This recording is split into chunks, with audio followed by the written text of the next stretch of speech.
Prime Minister Sushila Karki and former President Vidya Devi Bhandari meet at Singha Darbar. National political issues under discussion. New Madhya's Chief Minister expands cabinet with 3 ministerial appointments, prepares for vote of confidence on December 10. Supreme Court stay order halts Hetauda road expansion after mass demolition of 500 homes, leaving residents anxious and project uncertain. International Civil Aviation Day highlights Nepal's aviation crisis as the country remains on the EU blacklist for 12 years.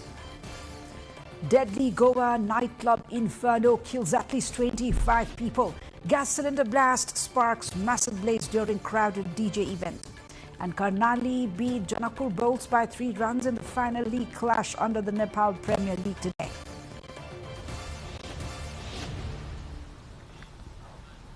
I'm Shivani Thapa Bosnet and this is NTV World Primetime News, coming to you live from Kathmandu at 1900 hours Nepali time. Across the globe, it's 1:15 p.m. in London, 10:15 p.m. in Tokyo and just after midnight in Sydney. Now the news in detail. Nepal's political leadership is pushing firmly toward the upcoming March 5 elections, with Prime Minister Sushila Karki saying the government is prioritizing every measure needed to ensure a credible vote. In a meeting today with former President Vidya Devi Bhandari, Karki urged her to help foster an environment conducive to elections. Both leaders expressed sorrow over the human and material losses during the recent Gen Z movement. Bhandari voiced confidence that those responsible will be held accountable.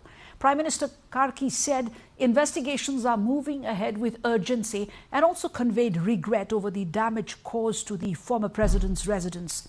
Former President Bhandari, meanwhile, stressed that Nepal has no alternative to elections, expressing faith that Karki will deliver a free, fair and fear-free poll.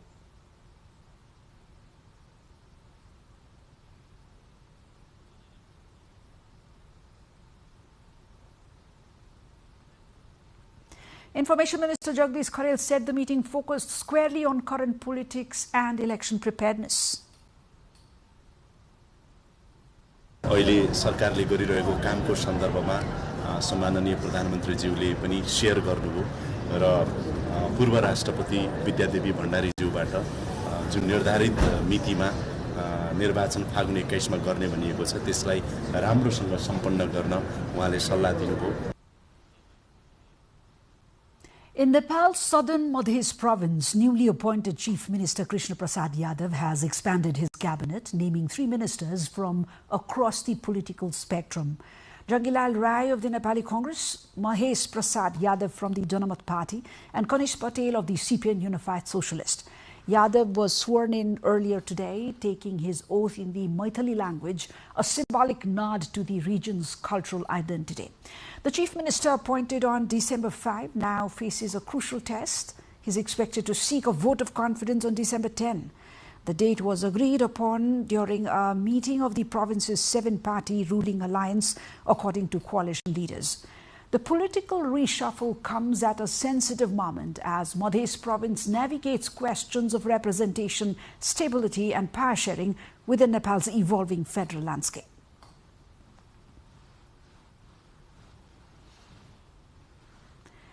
Nepal's political parties are moving into high gear as the deadline approaches for submitting closed lists under the proportional representation system.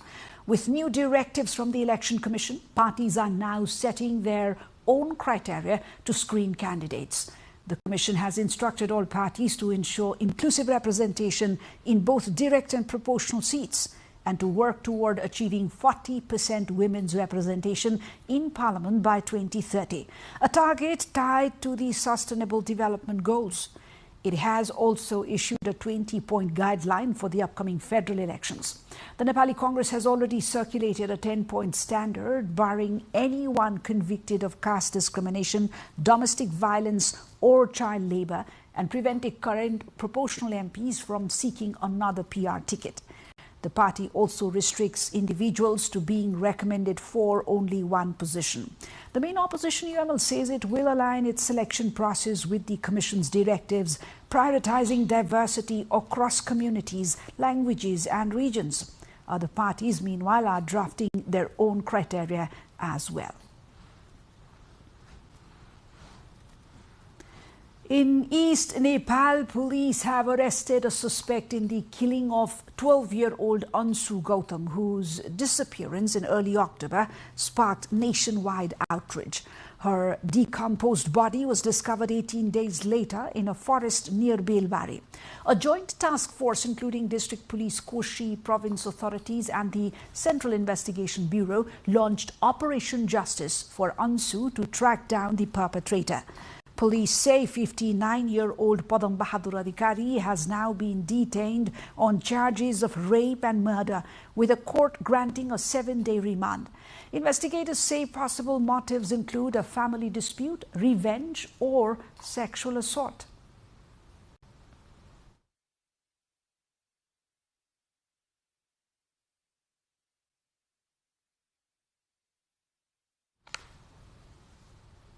Meanwhile, Nepal's Home Ministry has launched an investigation into the death of a young woman in Bardia who reportedly took her own life after being unable to obtain citizenship. A 3-member committee led by Joint Secretary Suresh Panthi has been given 5 days to deliver an impartial report. Home Minister Om Prakash Aryal says the case has raised serious public concern, while Prime Minister Sushila Karki has introduced the ministry to urgently examine the incident.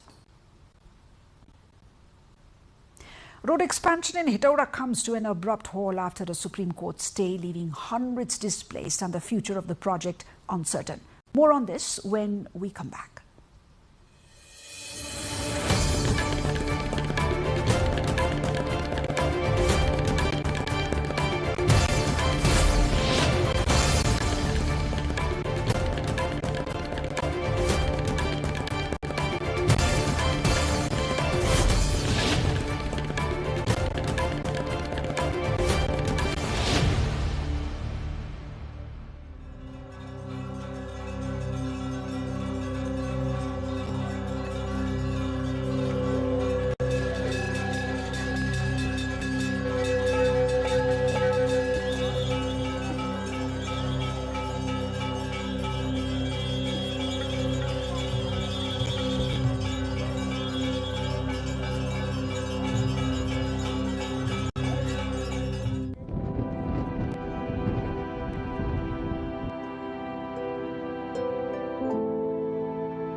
You are with the Primetime News, and this is NTV World.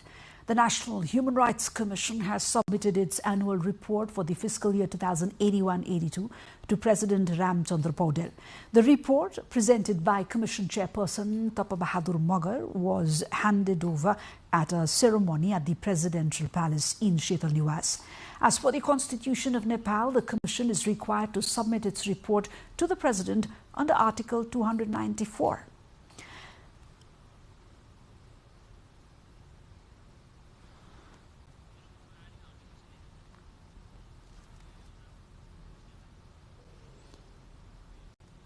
That was Chairperson of the National Human Rights Commission, To Bahadur Magar, handing over the report of the Human Rights Commission to the President Ramchandra Paudel.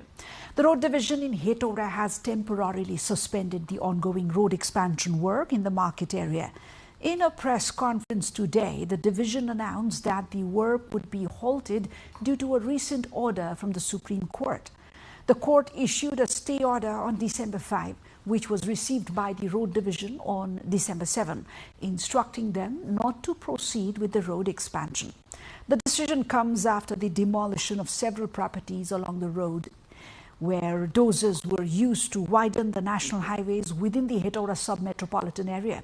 In just one day, approximately 500 houses were demolished to make way for the expansion. The situation has sparked concern and raised questions about the impact on local residents. The Road Division has not yet clarified when the expansion work will resume.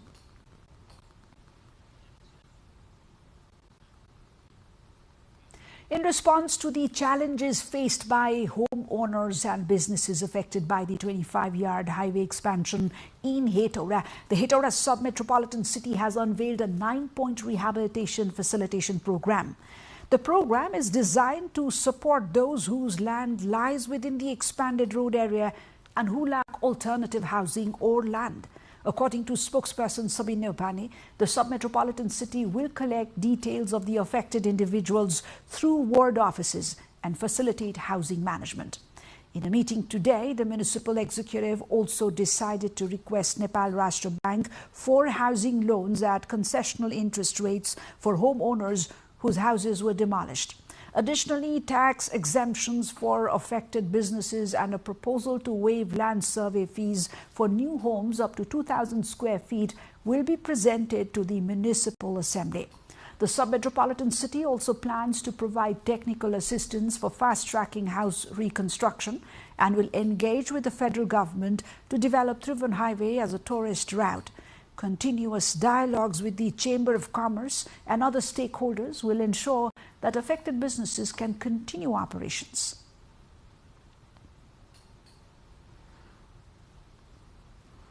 Today, on International Civil Aviation Day, the world celebrates safer skies and the role of aviation in global development.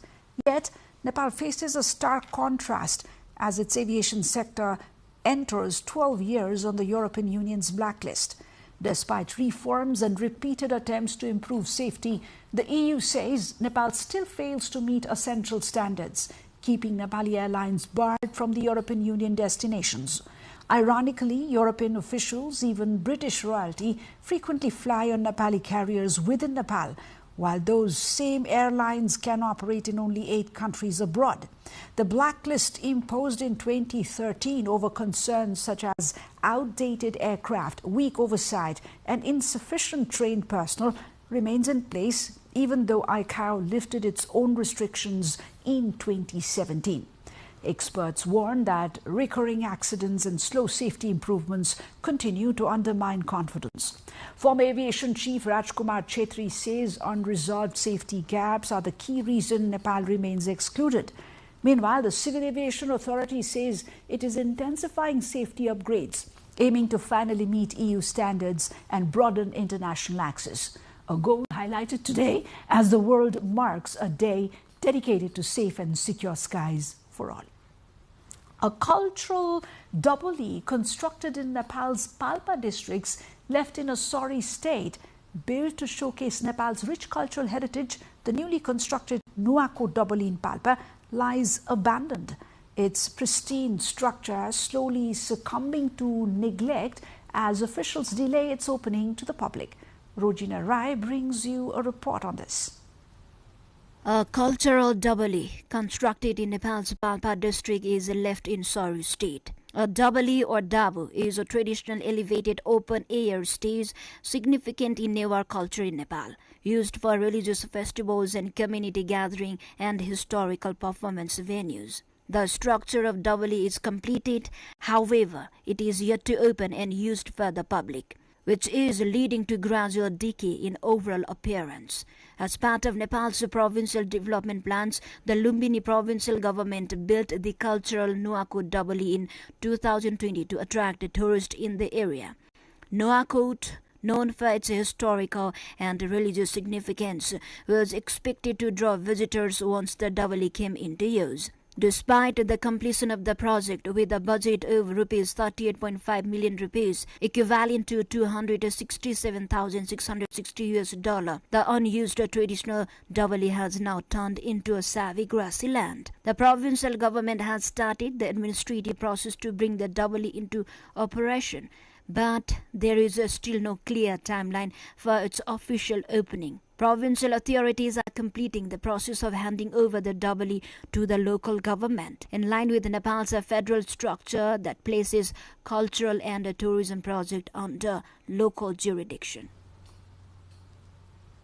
Mahabir waterfall is rapidly emerging as a must-visit tourist hotspot in eastern Nepal, drawing crowds with its breathtaking natural beauty and renewed infrastructure. Located in Themkeyawang Rural Municipality, Ward Number 4, the waterfall sits near the iconic Mundum Trail, making it an ideal destination for adventure seekers and nature lovers alike. With improved road access, visitor numbers have surged, and locals say the glittering spray of water cascading 60 meters down the cliffs captivates everyone who arrives. Tourists flock here throughout the week, especially during weekends, turning the site into a lively gathering place. The municipality has expanded the access road and built visitor-friendly facilities, aiming to develop Mahabir as a signature tourist asset. Vice Chairperson Rama Rai says the project links agriculture and tourism to create a sustainable local economy.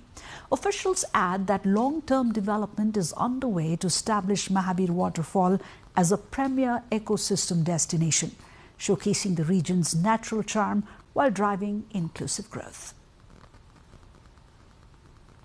A deadly blaze at a Goa beachfront nightclub has killed 25 people, sparking grief and fresh scrutiny over safety at India's nightlife hotspots.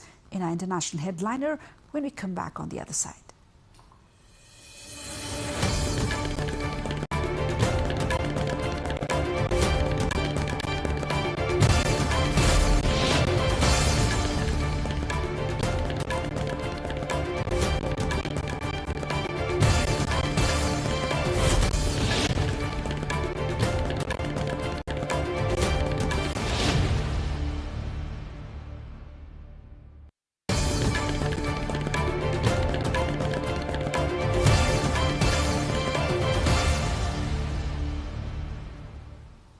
A fire at a popular nightclub in the coastal region of Goa in India has killed 25 people, according to local officials.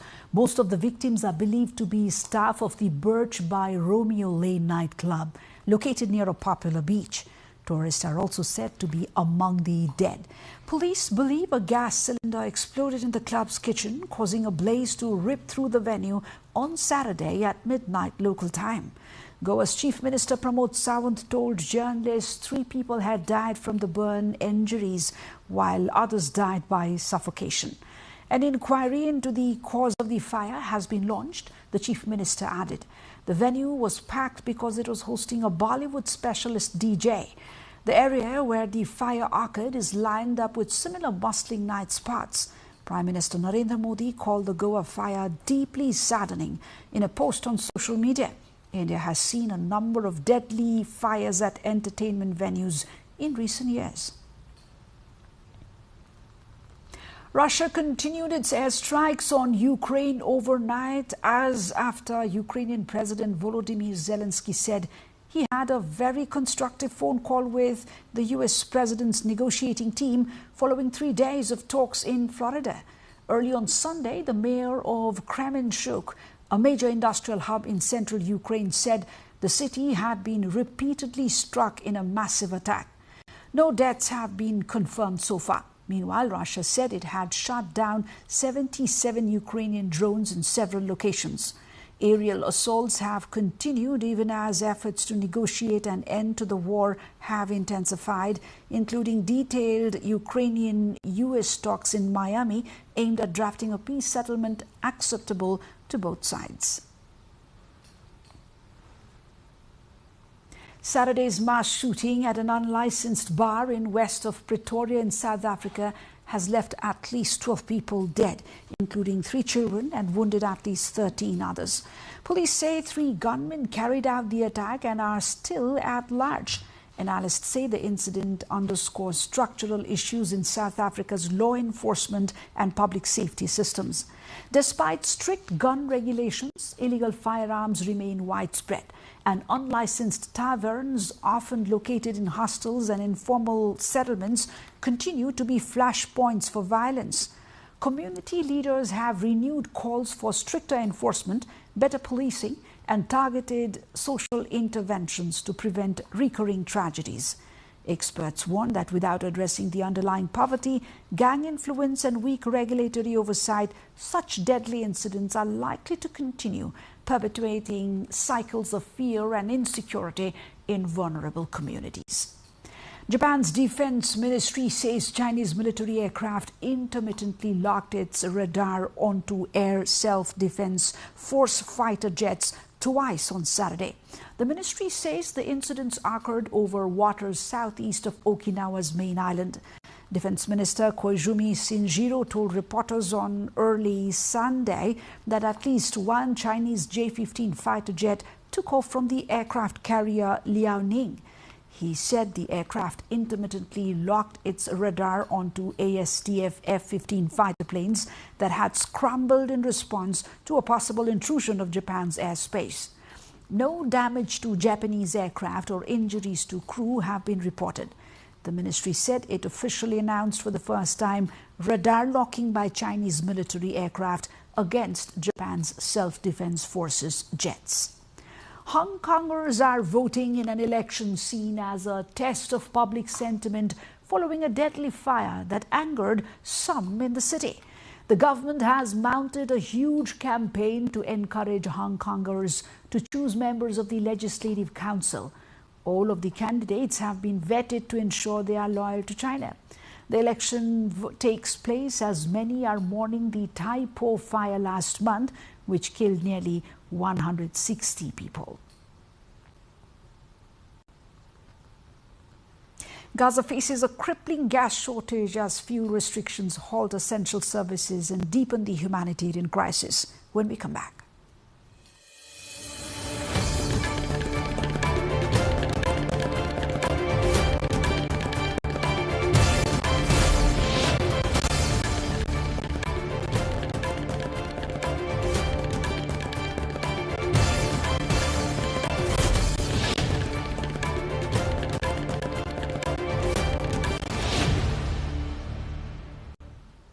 More than 2,000 volunteers from Dubai pack food parcels at Expo City at the Mohammed bin Rashid Global Initiatives Foundation launches the Mohammed bin Rashid Humanitarian Ship Initiative, which aims to prepare and provide 10 million meals for Palestinians in the Gaza Strip.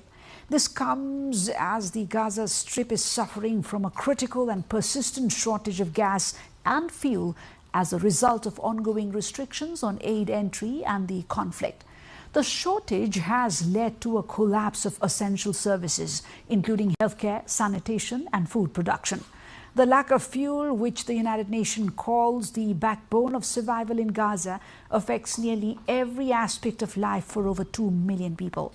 Israel has not yet allowed passage through the entry point into Gaza from Egypt at Rafah, though some other smaller crossings from Israel have been reopened.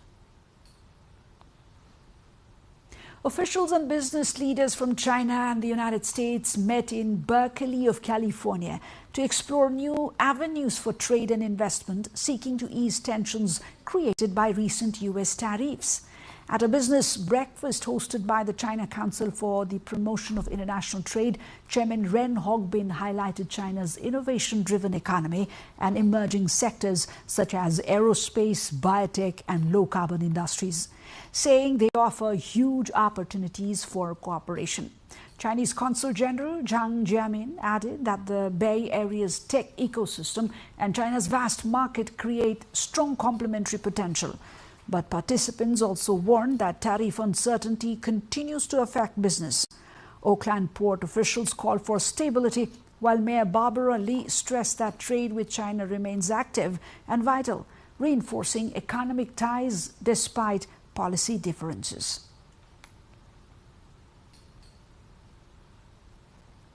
In a warm gesture of goodwill, Prime Minister Narendra Modi of India presented a collection of culturally significant gifts to Russian President Vladimir Putin during his visit to India that concluded yesterday. The gift items showcased India's rich heritage, from fine Assam black tea, known for its malty flavor and GI tag, to an ornate Murshidabad silver tea set reflecting Bengal's famed craftsmanship. Also included were a handcrafted silver horse from Maharashtra, a marble chess set from Agra, and premium Kashmiri saffron, celebrated for its aroma and color. But the highlight was a Russian translation of the Srimad Bhagavad Gita, symbolizing timeless spiritual wisdom and India's cultural depth. Together, the gifts underscored India's traditions, artistry, and its enduring friendship with Russia.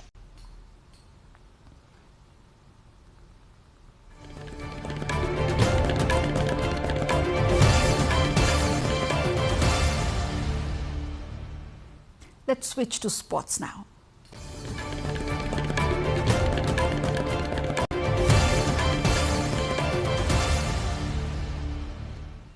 In the Nepal Premier League that's underway, the playoff race has officially narrowed to 4 teams, with the final league match concluding in dramatic fashion on Sunday. Sudar Pashchim Royals finished at the top of the table with 12 points, followed closely by Biratnagar Kings on 10. The two sides will meet in the first qualifier for a direct spot in the final. Also on 10 points, Kathmandu Gurkhas slipped to third on net run rate and will now contest the eliminator against the Lumini Lions, who secured the fourth and final playoff berth with 8 points. With this, all 4 teams remain in contention to become a new champion, as defending title holders Janakpur Bulls failed to reach the playoffs. In the last league match held in Kirtipur, Karnali Yaks posted 129 for 9, setting Janakpur a target of 130. In response, the Bulls managed only 126 for 9 in their allotted 20 overs, falling short by 3 runs. The narrow defeat confirmed their exit from this year's tournament. And this brings us to almost the end of this edition of the Primetime News here on NTV World. Before winding up, a quick recap of the headliners.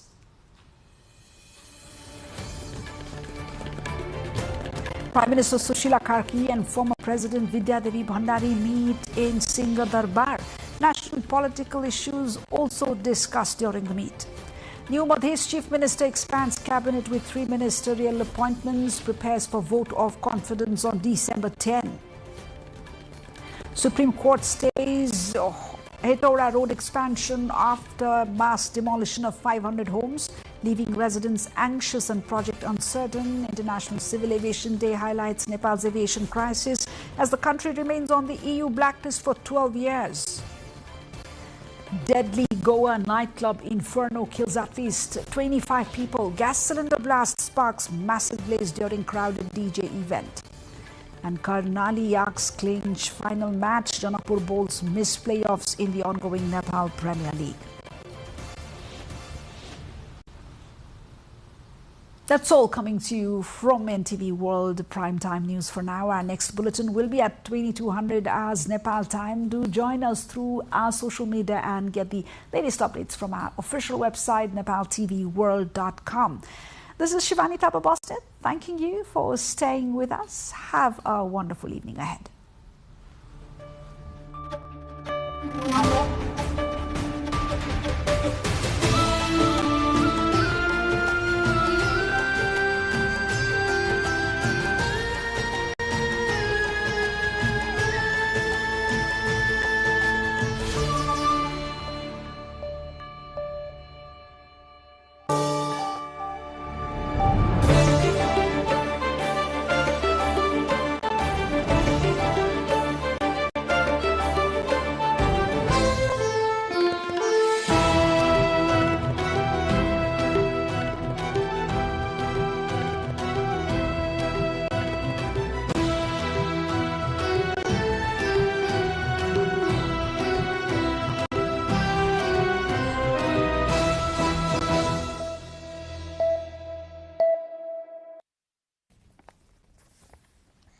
Welcome to the studios of NTV World in Kathmandu, Public Service Broadcasting PSB Nepal's new initiative to make Nepal more visible and audible to the global audience. Welcome on board.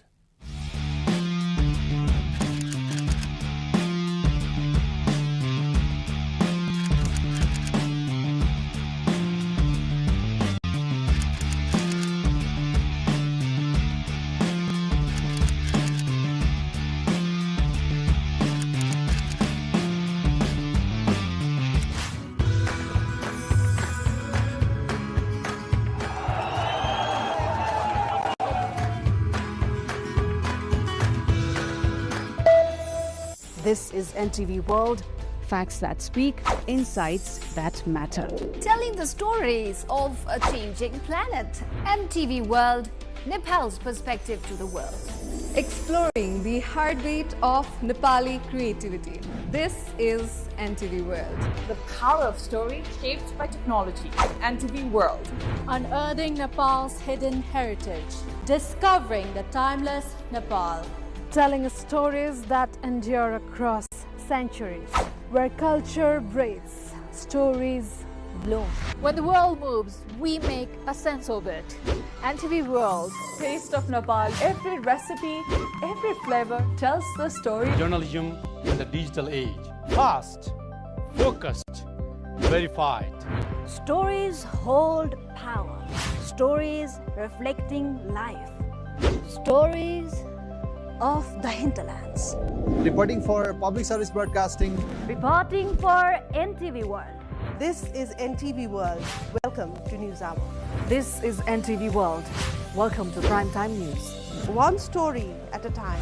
Crossing borders, connecting voices, where Nepal meets the world in dialogue. This is NTV World, Nepal's perspective to the world. Voices that connect Nepal to the world, bringing perspective, region and relevance to every story. NTV World, Nepal's perspective to the world. Stand by. Mic is on. 3, 2, 1, cue. We are NTV World. Private education and public education, we're clearly creating two different sorts of human resource. And then it ultimately culminates into sending two types of workforces as well. We're creating workforces, one for the Gulf nations that solely work to make a living, the other to the developed countries who either go there for education, higher education, or skilled jobs. Where are we lagging? We are at in a world where I think you wouldn't be in a position to say that nationalize everything, governments should run all the schools, and then so all the private schools are shut down, and that's how you're gonna create equality. I think we've heard those kind of political, social, economic voices also, but that has not translated into reality. So what is the workable solution in that case? It's only that we improve the quality of public schools. It's only through improving the public school system that you can sort of like bridge that gap. What do you need to do? There are a lot of things. Invest in infrastructure, like healthcare we talked about. We need to improve the infrastructure of education. We need to continue to provide support to educators. With this recent change of federalism, there has again been the gap created where the school teachers feel there's lack of support system now than it used to be in the past, which is very unfortunate.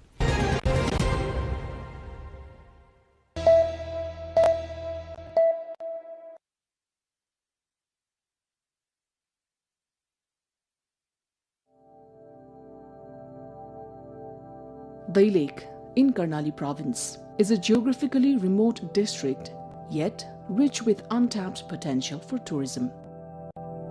Stepping into Dai Lake, celebrated as a treasure trove of Khas art, culture and heritage, brings a unique sense of joy. Journey begins amid its natural beauty, leading us toward Mahabu Rural Municipality. As we leave the mid-hill highway, the terrain becomes challenging, with hilly, muddy roads demanding patience and skill. Long lines of vehicles crawl carefully along the cliffs, reflecting both the difficulty of the route and the enduring devotion of Mahabu Dham. Many travelers choose to continue on foot, advancing step by step toward their destination. Passing through Channa, Dasarathi, Okharbans, Bhavsaini, Noli and Unipata, pilgrims ascend the slopes toward Lisni before finally reaching Mahabu Patan. Pilgrims from Dai Lake and nearby districts often arrive late at night, having begun their journey the previous day. The path to Mahabu Dham is thrilling, adventurous and breathtaking, made even more dramatic by the steady rain drifting fog, and steep inclines. Yet the journey itself feels uniquely rewarding.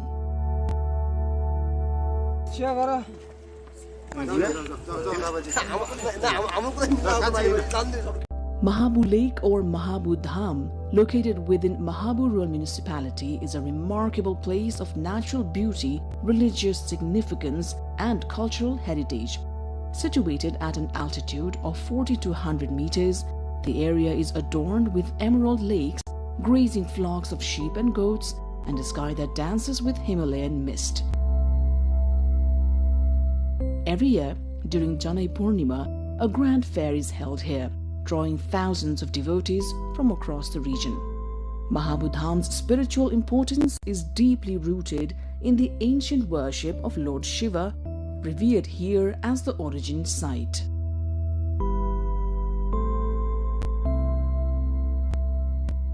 From Mahabu Lake, visitors can enjoy magnificent views of Api and Sai Palhimal, and on clear days, even the plains of Bardia. Given its religious importance and natural splendor, Mahabu Dham holds immense potential as a religious tourism destination.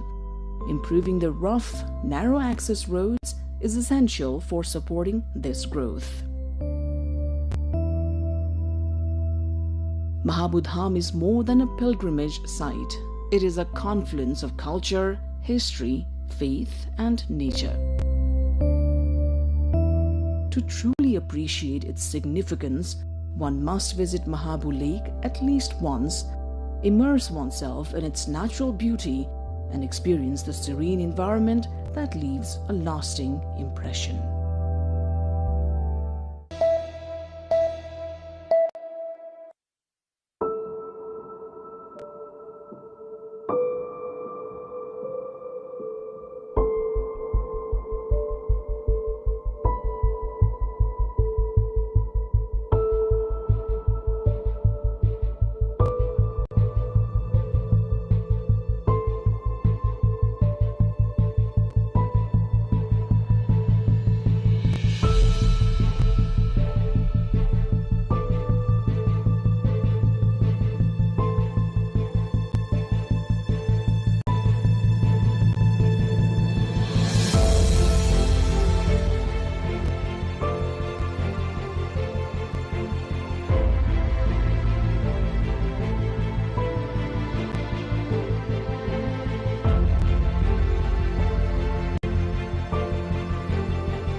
Hello hello हजुर यो listing नै गर्न पर्ने देखियो अब त्यो एक दिन लाग्छ हिँडेर पठाउन नसकिने अवस्था हो अब सरको नम्बर टेक्स्ट गरिदिनु हजुर हजुर म उहाँसँग कुरा गर्छु है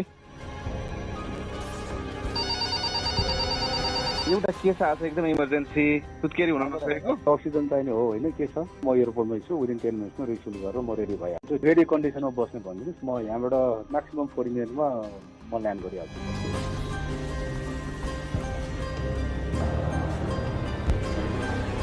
NTV World र आइसियुमा अलर्ट गर्छु प्रब्लम लेभल भनेपछि ओटीमा पनि अलर्ट गरेर राख्छु सीएस गर्नुपर्ने हो कि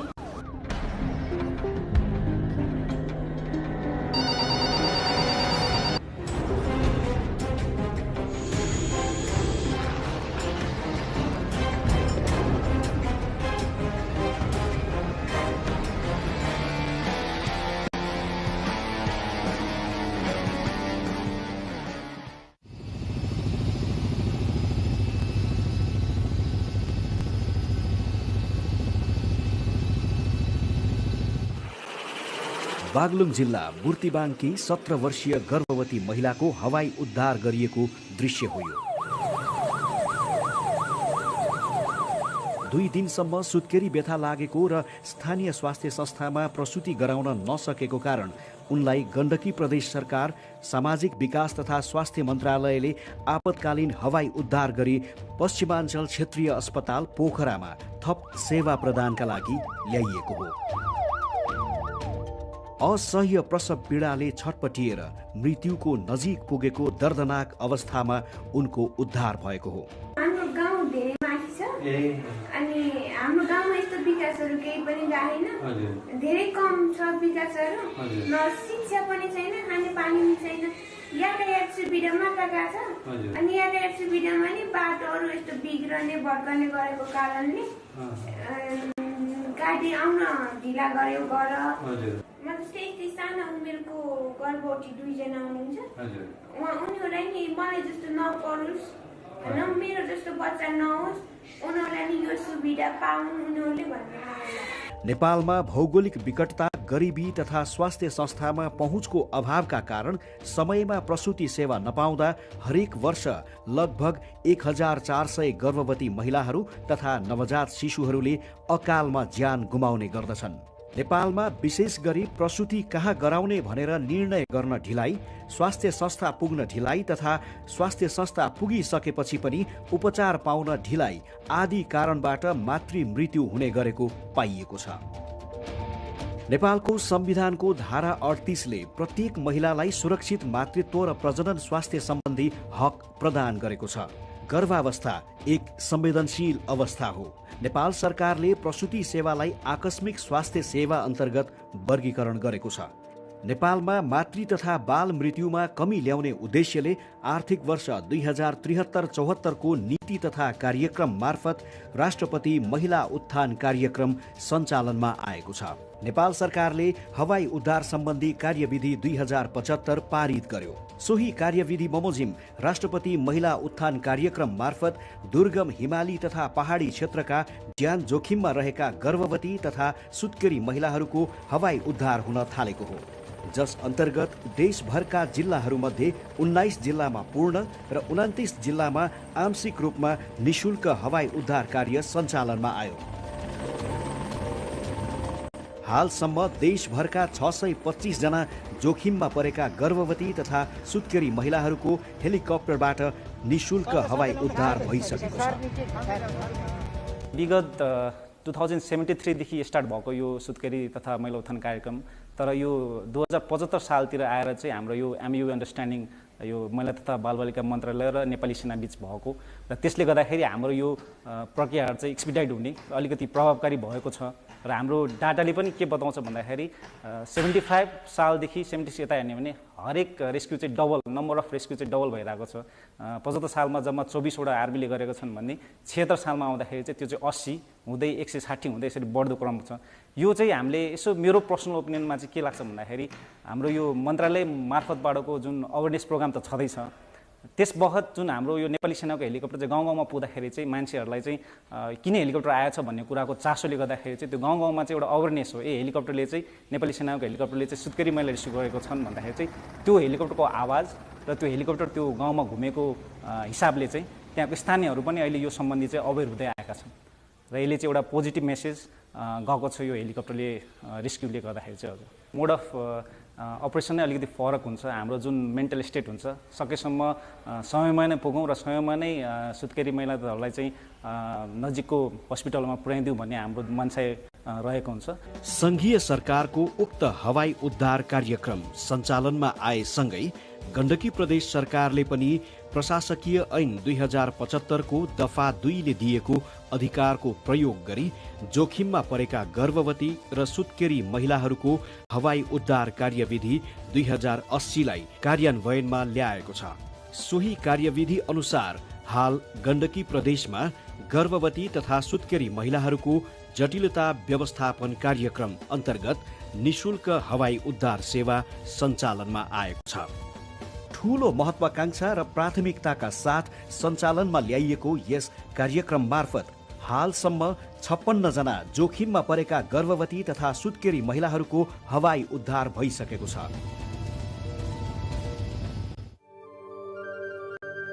गण्डकी प्रदेश सरकार सामाजिक विकास तथा स्वास्थ्य मन्त्रालयको टोली छायाङ्कनका निम्ति धवलागिरी गाउँपालिकातर्फ अघि बढेको दृश्य हो यो। टोली जति अघि बढ्दै जान्छ त्यति नै सुन्दर प्राकृतिक छटाहरू देखा पर्दै जान्छन्। अनुपम सौन्दर्य तर जोखिमपूर्ण यात्रा,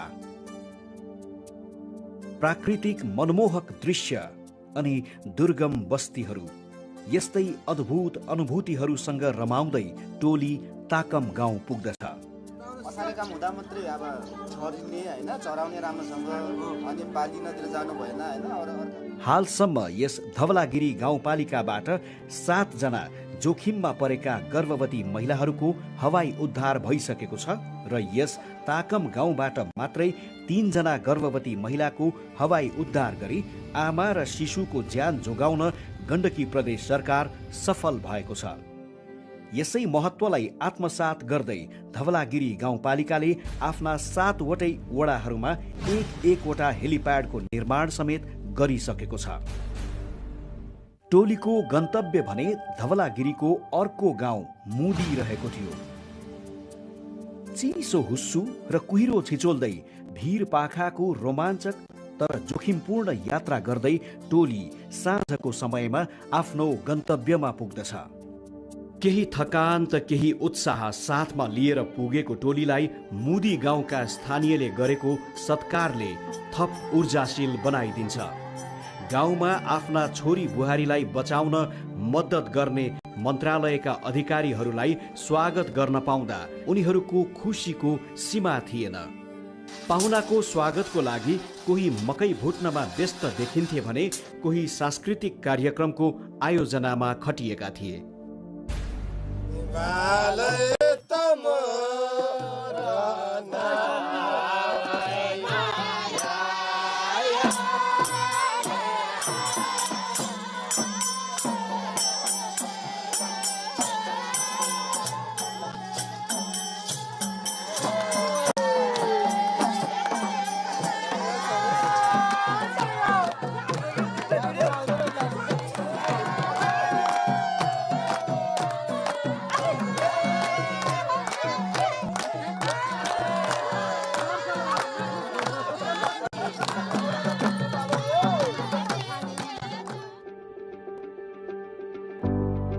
मगर जातिको बाहुल्यता रहेको धौलागिरी हिमालको काखमा रहेको यस मुदी गाउँमा सामान्य खेतीपाती र पशुपालन नै आय आर्जनको प्रमुख स्रोत रहेको छ।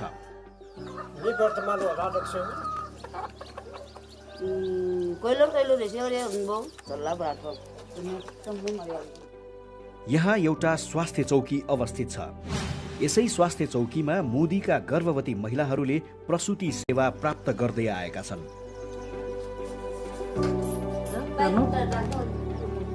प्रसङ्ग 2077 माघ 18 गतेको हो। यहाँकी स्थानीय महिला मीना पुनलाई 2 दिनसम्म प्रसव पीडाले च्याप्दछ। कमजोर भई लगभग बेहोस हुने अवस्थामा पुगेकी उनलाई समयमा नै गण्डकी प्रदेश सरकारले आपतकालीन हवाई उद्धार गरी पश्चिमाञ्चल क्षेत्रीय अस्पताल पोखरामा प्रसुति गराई सकुशल आमा र शिशुलाई घर फर्काइदिन्छ। यिनै मीना पुन र उनको परिवारलाई भेट्न यो टोली मुदी पुगेको हो। हवाई उद्धार गरी जन्मिएकी उनकी छोरी अहिले हिँडडुल गर्ने भइसकेकी छिन्।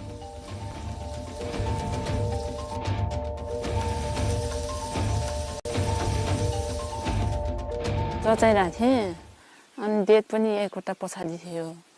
अनि त्यस्तै हामी गोदमा बसेँ। सासु ससुरा बुढाबुढी अनि घरमै बस्नुहुन्थ्यो। अनि पेट दुख्न थाल्यो है बिहान। मलाई त त्यत्तिकै दुख्यो होला भने थाहा भएन। अनि फेरि पछाडि ढाड पनि दुख्ने, अगाडि पेट पनि दुख्ने गरेर व्यथा लागेको होला भन्ने सोचेँ मैले। बुढालाई चाहिँ भनेन। अनि त्यस्तो गर्दै झन्झन दुख्न लाग्यो। हेल्प पोस्टमा बोकेर ल्याए चाहिँ 2 घण्टा मिल्थ्यो, तर बोक्नै मिलेन है। यसरी बोक्दा पनि पेट दुख्ने है, पछाडि बोक्न ढाड दुख्ने भएर बोक्नै मिलेन। झन् आत्तिन आयो के, म त मर्छु, मेरो बच्चा नि जन्माउन पाउँदैन जस्तो लाग्यो। अनि हेलिकप्टर बोलाएर सिधै पोखरा लगेर गण्डकी हस्पिटलमा हेलिकप्टरमा चढेपछि बाँचिन्छ भन्ने चाहिँ आश लाग्यो। मेरो बच्चालाई जन्म दिन्छु, यो संसार देखाउँछु भन्ने पनि आश लाग्यो। दुःख पाएँ बेसरी। अब यस्तो दुःख कसैलाई पनि नहोस्। यस्तो दुर्गम ठाउँहरूमा नि महिलालाई कति गाह्रो हुन्छ। यसरी उद्धार गरिदिनु भयो। मेरो ज्यान पनि बच्यो, बच्चाको ज्यान पनि बच्यो। धन्यवाद सरकार, मेरो बारीले, मेरो नातिनीले बचाइदिनु भयो। दर्दनाक प्रसव पीडाले छटपटिएर राज्यसँग जीवनका लागि गुहार माग्नुपर्ने त्रासको अझै पनि अन्त्य भएको छैन। त्यसैले मीना पुन झैं जोखिममा परेका अन्य गर्भवती महिलाहरूको निरन्तर सेवामा गण्डकी प्रदेश सरकार अग्रसर देखिएको पाइन्छ।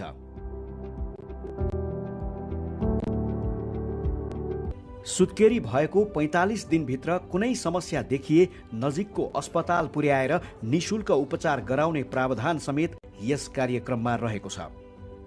छोटो समयमा नै गण्डकी प्रदेशको यो हवाई उद्धार कार्यक्रमले दिएको प्रतिफल उदाहरणीय बन्न सकेको छ। नेपालमा जोखिममा परेका गर्भवती तथा सुत्केरी महिलाहरूका निम्ति यो एउटा बाँच्ने विकल्पको प्रमुख माध्यम बनेको छ। यस्ता प्रभावकारी र नवीनतम प्रयासहरू नेपाल लगायत नेपाल जस्ता कम आय भएका अन्य विकास उन्मुख राष्ट्रहरूका निम्ति पनि प्रभावकारी सिद्ध हुन सक्नेछन् भन्ने विश्वास लिन सकिन्छ। तत्काल हवाई उद्धारका लागि मन्त्रालयको हटलाइन टेलिफोन मार्फत प्रत्यक्ष सम्पर्कमा आएका वा स्थानीय स्वास्थ्य संस्थाको सिफारिस पत्रका आधारमा सम्बन्धित जिल्लाको प्रमुख जिल्ला अधिकारीको समन्वयमा सूचना प्राप्त हुनासाथ जोखिममा परेका गर्भवती तथा सुत्केरी महिला र नवजात शिशुको उद्धार गर्ने गरिएको छ। गुड वेदर भएको बेला नो प्रब्लम, हामी डाइरेक्ट जान सक्छौँ होइन। ब्याड वेदर भएको बेला अलिक घुम्नु पर्ने हुन्छ, एक्स्ट्रा टाइम लाग्छ। त्यो लाग्ने समयमा बिरामीलाई केही होला भन्ने हामीलाई चिन्तित तुर्याउँछ। त्यसले हाम्रो उद्देश्य नै टाइममा बिरामीलाई हस्पिटल ल्याउने र यथाशीघ्र चाहिँ स्वास्थ्य लाभ उहाँहरूलाई चाहिँ एसिस्टेन्ट हो डक्टरकोमा पुर्याउँ भन्ने नै हाम्रो इन्टेन्सन हुन्छ। गण्डकी प्रदेश यो स्वास्थ्य मन्त्रालयबाट उहाँहरूसँग मेरो डाइरेक्ट नम्बर छ, सेल नम्बर, उहाँहरूले डाइरेक्ट कल गर्नुहुन्छ। कल आउने बित्तिकै यो सेन्सिटिभ रेस्क्यु फ्लाइट भएकोले चाहिँ हामीले चाहिँ इमिडिएटली अरू टुरिस्ट फ्लाइटहरूलाई साइडमा राखेर भए पनि हामीले रेस्क्यु फ्लाइटलाई चाहिँ बेसी प्रिफरेन्स दिन्छौँ। कोअर्डिनेसन चाहिँ उहाँहरूसँग राम्रो हुन्छ हामीसँग।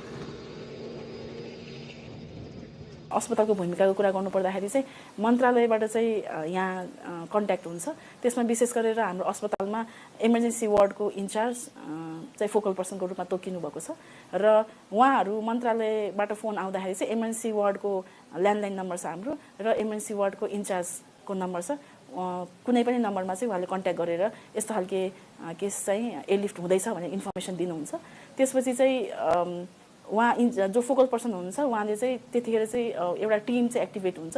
गाइनेकोलोजिस्ट हुनुहुन्छ, उहाँलाई चाहिँ खबर गर्नुहुन्छ, म्याटर्निटी वार्डको इन्चार्जलाई खबर गर्नुहुन्छ र आइसियू चाहिन सक्छ कि भन्ने अवस्थामा अलर्ट बनाउनको लागि मात्रै भए पनि आइसियूमा बेड छ कि छैन, यस्तो खालके केस चाहिँ एयरलिफ्ट हुँदैछ अनि कसैलाई खाली गर्ने सक्ने खालके अवस्था छ कि छैन भन्नको लागि पनि त्यो खालके माहौल चाहिँ क्रिएट हुन्छ। उहाँहरूले चाहिँ त्यसरी एक्टिभेट हुनुहुन्छ र त्यसपछि चाहिँ उहाँ इमर्जेन्सी वार्डको इन्चार्ज अथवा फोकल पर्सन थ्रु नै हेलिप्याडमा चाहिँ एउटा टिम चाहिँ खटाइन्छ जसले चाहिँ पेसेन्टलाई रिसिभ गर्नुहुन्छ। सन् 2016 को जनसाङ्ख्यिक तथा स्वास्थ्य सम्बन्धी सर्वेक्षणका अनुसार नेपालमा प्रति 1 लाख गर्भवती तथा सुत्केरी मध्ये 239 जनाले ज्यान गुमाउने गरेका थिए। पछिल्लो तथ्याङ्क अनुसार हाल यो संख्या घटेर 151 मा झरेको पाइएको छ। सोही सर्वेक्षण अनुसार यसरी उल्लेख्य संख्यामा महिला मृत्युदर घट्नुका कारणहरूमध्ये गर्भवती तथा सुत्केरी महिलाहरूको जटिलता व्यवस्थापन अन्तर्गतको निशुल्क हवाई उद्धार कार्यक्रम समेतको महत्त्वपूर्ण भूमिका रहेको मान्न सकिन्छ। नेपाल सरकारले सन् 2030 सम्ममा मातृ मृत्युदर प्रति लाख जीवित जन्ममा 70मा झार्ने लक्ष्य लिएको छ। यस लक्ष्यलाई पूरा गर्नको निमित्त स्थानीय तहमा दक्ष जनशक्ति सहितको पर्याप्त स्रोत साधनयुक्त बर्थिङ सेन्टरको स्थापनाको आवश्यकता देखिन्छ। यसबाहेक हवाई उद्धार कार्यविधि बमोजिम नाइट भिजन सुविधा सहितको निशुल्क एयर एम्बुलेन्स सेवा सञ्चालनमा ल्याउनु, उद्धारका लागि समन्वय र सञ्चार प्रणालीलाई व्यवस्थित र छिटो छरितो बनाई आपतकालीन स्वास्थ्य सेवाको टोलीलाई सतर्क र तयारी अवस्थामा राख्नु पनि त्यत्तिकै जरुरी देखिएको छ। गण्डकी प्रदेशको कुल 85 वटै स्थानीय तहमा कम्तीमा 1 वडा 1 हेलिप्याड भएको खण्डमा जोखिममा परेका गर्भवती तथा सुत्केरी महिलाहरूको जीवन रक्षाको लागि यो निशुल्क हवाई उद्धार कार्यक्रम वरदान साबित हुने कुरामा दुई मत छैन।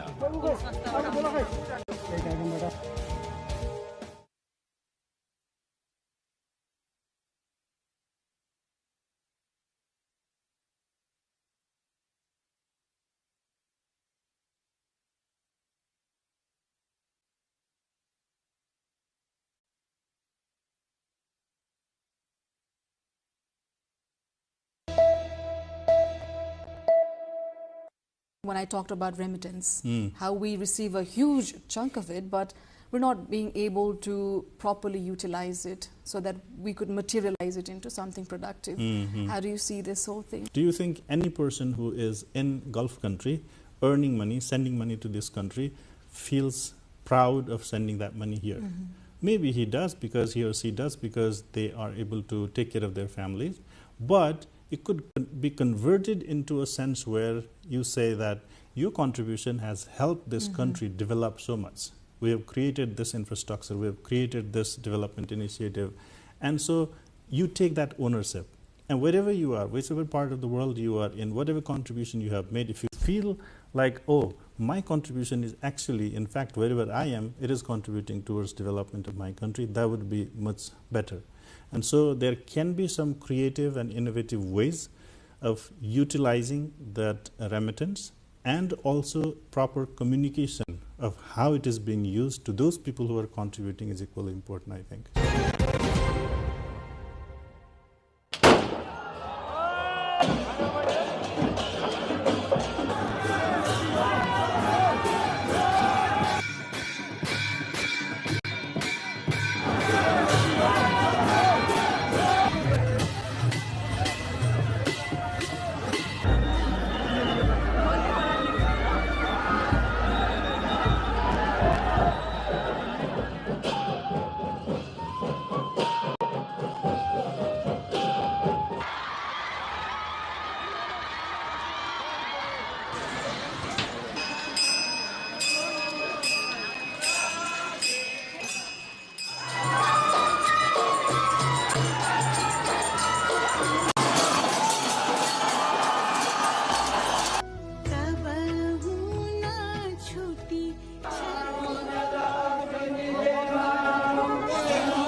Welcome to Declassified Beyond the Brief with me, Devendra Subedi.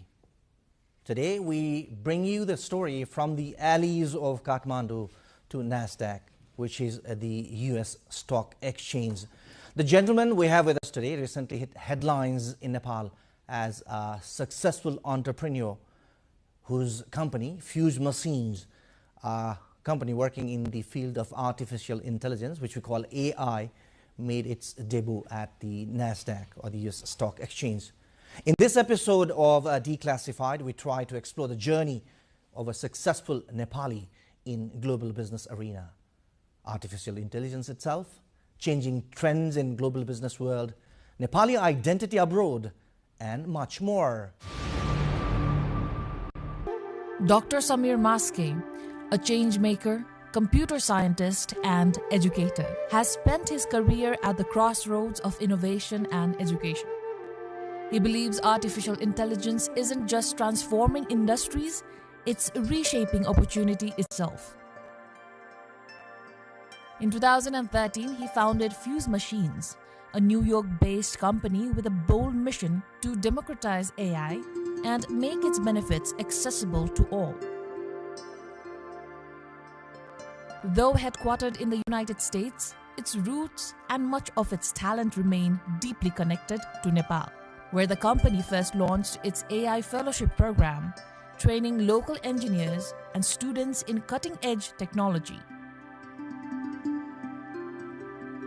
Over the past decade, Fuse Machines has empowered thousands of AI learners and built advanced solutions across finance, healthcare, retail, and media, bridging academics and industry. Its proprietary platform, AI Studio, drives predictive and generative AI systems, helping businesses automate decisions, detect fraud, and make sense of data at scale. Listed on NASDAQ in October 2025, Fuse Machines reached a valuation of about $200 million. From Kathmandu to New York, Dr. Maske's vision proves that innovation and education can bridge worlds, turning intelligence into opportunity. Please welcome Dr. Samir Maske, founder and CEO of Fuse Machine. Thank you for having me here. Dr. Maske, is the joy of being listed in NASDAQ still soaking in? Definitely. It was a very long, arduous, hard journey to get listed in NASDAQ. And it's a relief, obviously. And it's slowly sinking in that we're actually now listed in NASDAQ and we're a public company. So we're pretty lucky because we caught you in person here in Kathmandu, because you're basically based in your headquarters in New York. Is it a holiday trip after that success? It's partly holiday trip, partly work. So my family, my mother, sister, brother, basically pretty much all of my extended family is here. So I'm here to see them. And then because how difficult the process was, the usual trips I used to make months of times a year, I had not been able to make it for almost last 12 months to see all the colleagues and employees here in Nepal office. So part of it is just coming back to see everyone and see all the colleagues in Fuse Machines, Nepal. It will be an interesting conversation with Dr. Samir Maske, but initially what we're going to do is we are going to go to the roots of Dr. Maske. Let's start with your journey, Dr. Maske. Can you tell us more about your journey from the alleys of Kathmandu, I prefer to say it, to NASDAQ? Definitely. So I was born and raised in Nepal. Yeah, so as a child, I would run in the gullies of Tamil. That's where I grew up. I went to school here. Finished my SLC, it's called ACE now, and the ISC, and now it's mostly plus 10 plus 2 and A-levels and so forth. So I finished my ISC, taking science as a subject. And during my last year, I applied for colleges in the US. I got a scholarship into a few colleges, and that's when my journey to the United States started. Went to the US, to Bates College. It's a small college up in Maine, and studied math and physics.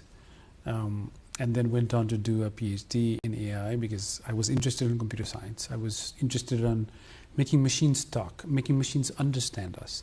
And so that research passion led me doing a PhD, after which I joined IBM Watson Research Center, where I continued to do research on speech-to-speech translation system, like English to French, German, Chinese, Arabic, like, many different kinds of speech-to-speech translation systems, question answering systems, deep question answering systems and whatnot. And as I did that for quite a while, after some time, I left IBM and then started teaching AI courses at Columbia University, and then also started Fuse Machines, which was also based on basically all the learnings I had done on AI and thinking about how to turn that into a business.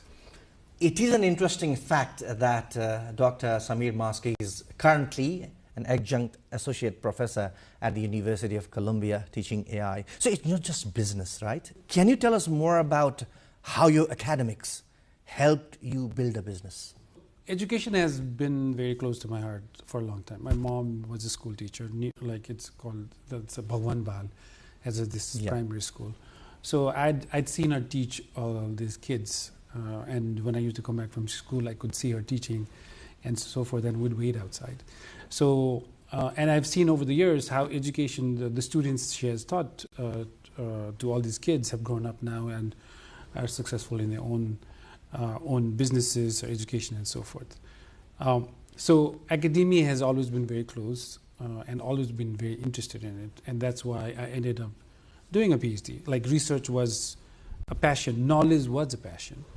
So because of that, when I was in my undergrad and I was studying math and physics, I wanted to build a speech synthesis system. And that led me to a library where I found a book and then started reading about it and taught myself how to build a speech synthesizer. And that started my academic journey on AI, like almost 25 years ago. So you started your journey into AI, doing research, your academics in AI almost 25 years ago. Yes, when nobody cared about AI. Right now, AI is, like, everybody talks about AI, but 25 years ago, nobody cared. And it was just sheer interest on how things work as an engineering field. I'd be wrong if I say your interest was only in IT at that time. In fact, 25 years ago, you were already targeting your zeroing on your interest area as AI then 25 years ago. Yes. In fact, the first, I had built this Nepali text-to-speech synthesizer, which is making machines talk in Nepali. And I released it as an open source software. I did a presentation at NAST, at the time RONAST, and I gave a presentation on how to build a Nepali speech synthesis, like making machines speak in Nepali. And that was 24 years ago. How was the reaction after that? Did anybody come back and consult you and try to develop that into a new thing in Nepal? It was good, like at the moment but it didn't materialize into anything else out of it. So we released it as open source. But Nepal was pretty far behind in computer science, IT, especially 20-something years ago. There was barely internet, right? And a lot of the talent we have, who has the exposure, was not there yet. So nobody really knew what to do with it. Somebody came, presented Nepali speech synthesis system. Okay, it sounds great, but how to use it here, how to build on it, none of that happened. So that software just stayed there in the shelf. Before starting your own company, you worked for some world-renowned companies. When exactly did you decide it's time now for me to start my business? So after PhD, I worked at IBM Watson Research Center as a research staff member for a few years. And as I mentioned, it was that interest of building speech-to-speech translation system, and IBM had one of the best speech-to-speech translation system research group at the time. And as I did research and published papers, and did more research and published papers, it came to a point where I saw, well, I've been doing research by then I'd been doing research for almost 15 years. And we're doing research and publishing. Like, it's not really impacting lives in the scale that I wanted. So after about 5 years after working at IBM, I said, okay, can I take all the learnings in AI I've been doing since like early 2000 to this is like 2013, 2012. Can I take all of that and apply into a business and start a company, build an AI product and sell it, build a business around it so that it can have impact? And that's sort of what I did. In the next part of the conversation, we'll talk about the Fuse machines itself. Well, Dr. Maskey, if I don't ask you these questions, maybe I'll not be doing justice to my viewers as well. How rich are you at this moment?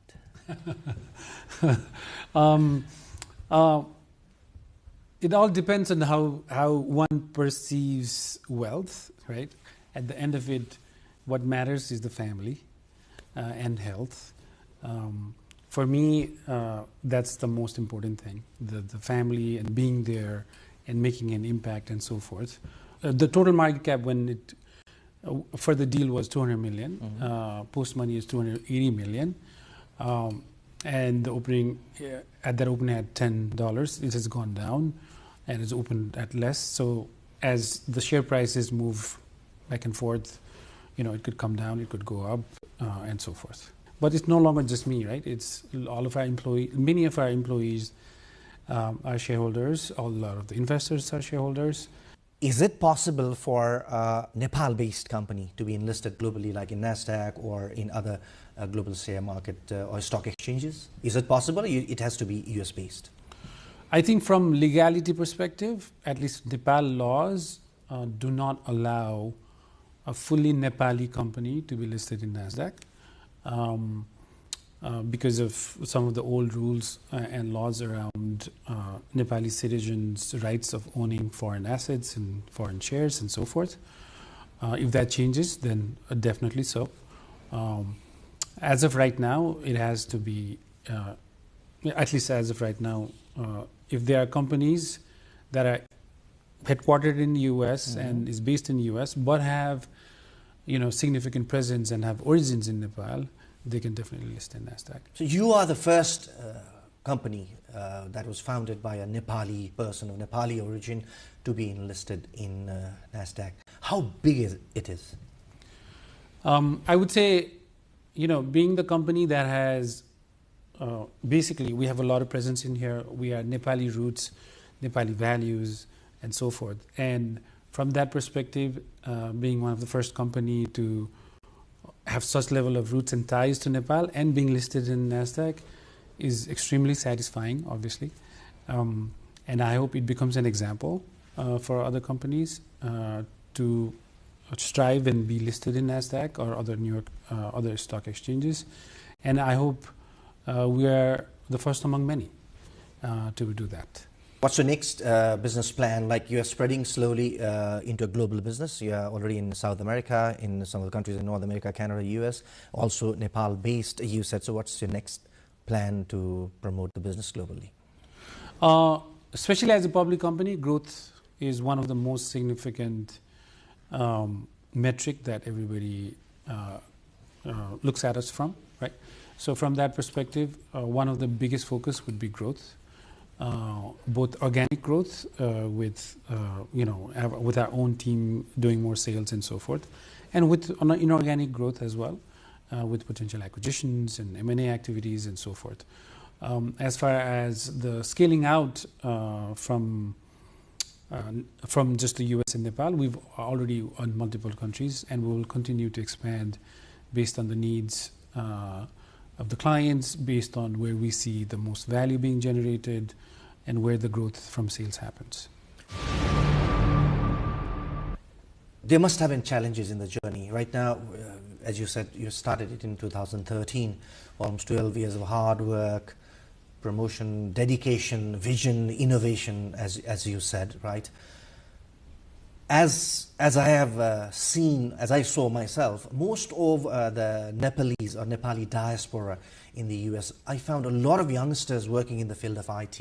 So what are the challenges for, let's say, Nepali youngsters in the US or even in Nepal to build a business in IT or AI at present? What are the major challenges that you would suggest they should resolve those first?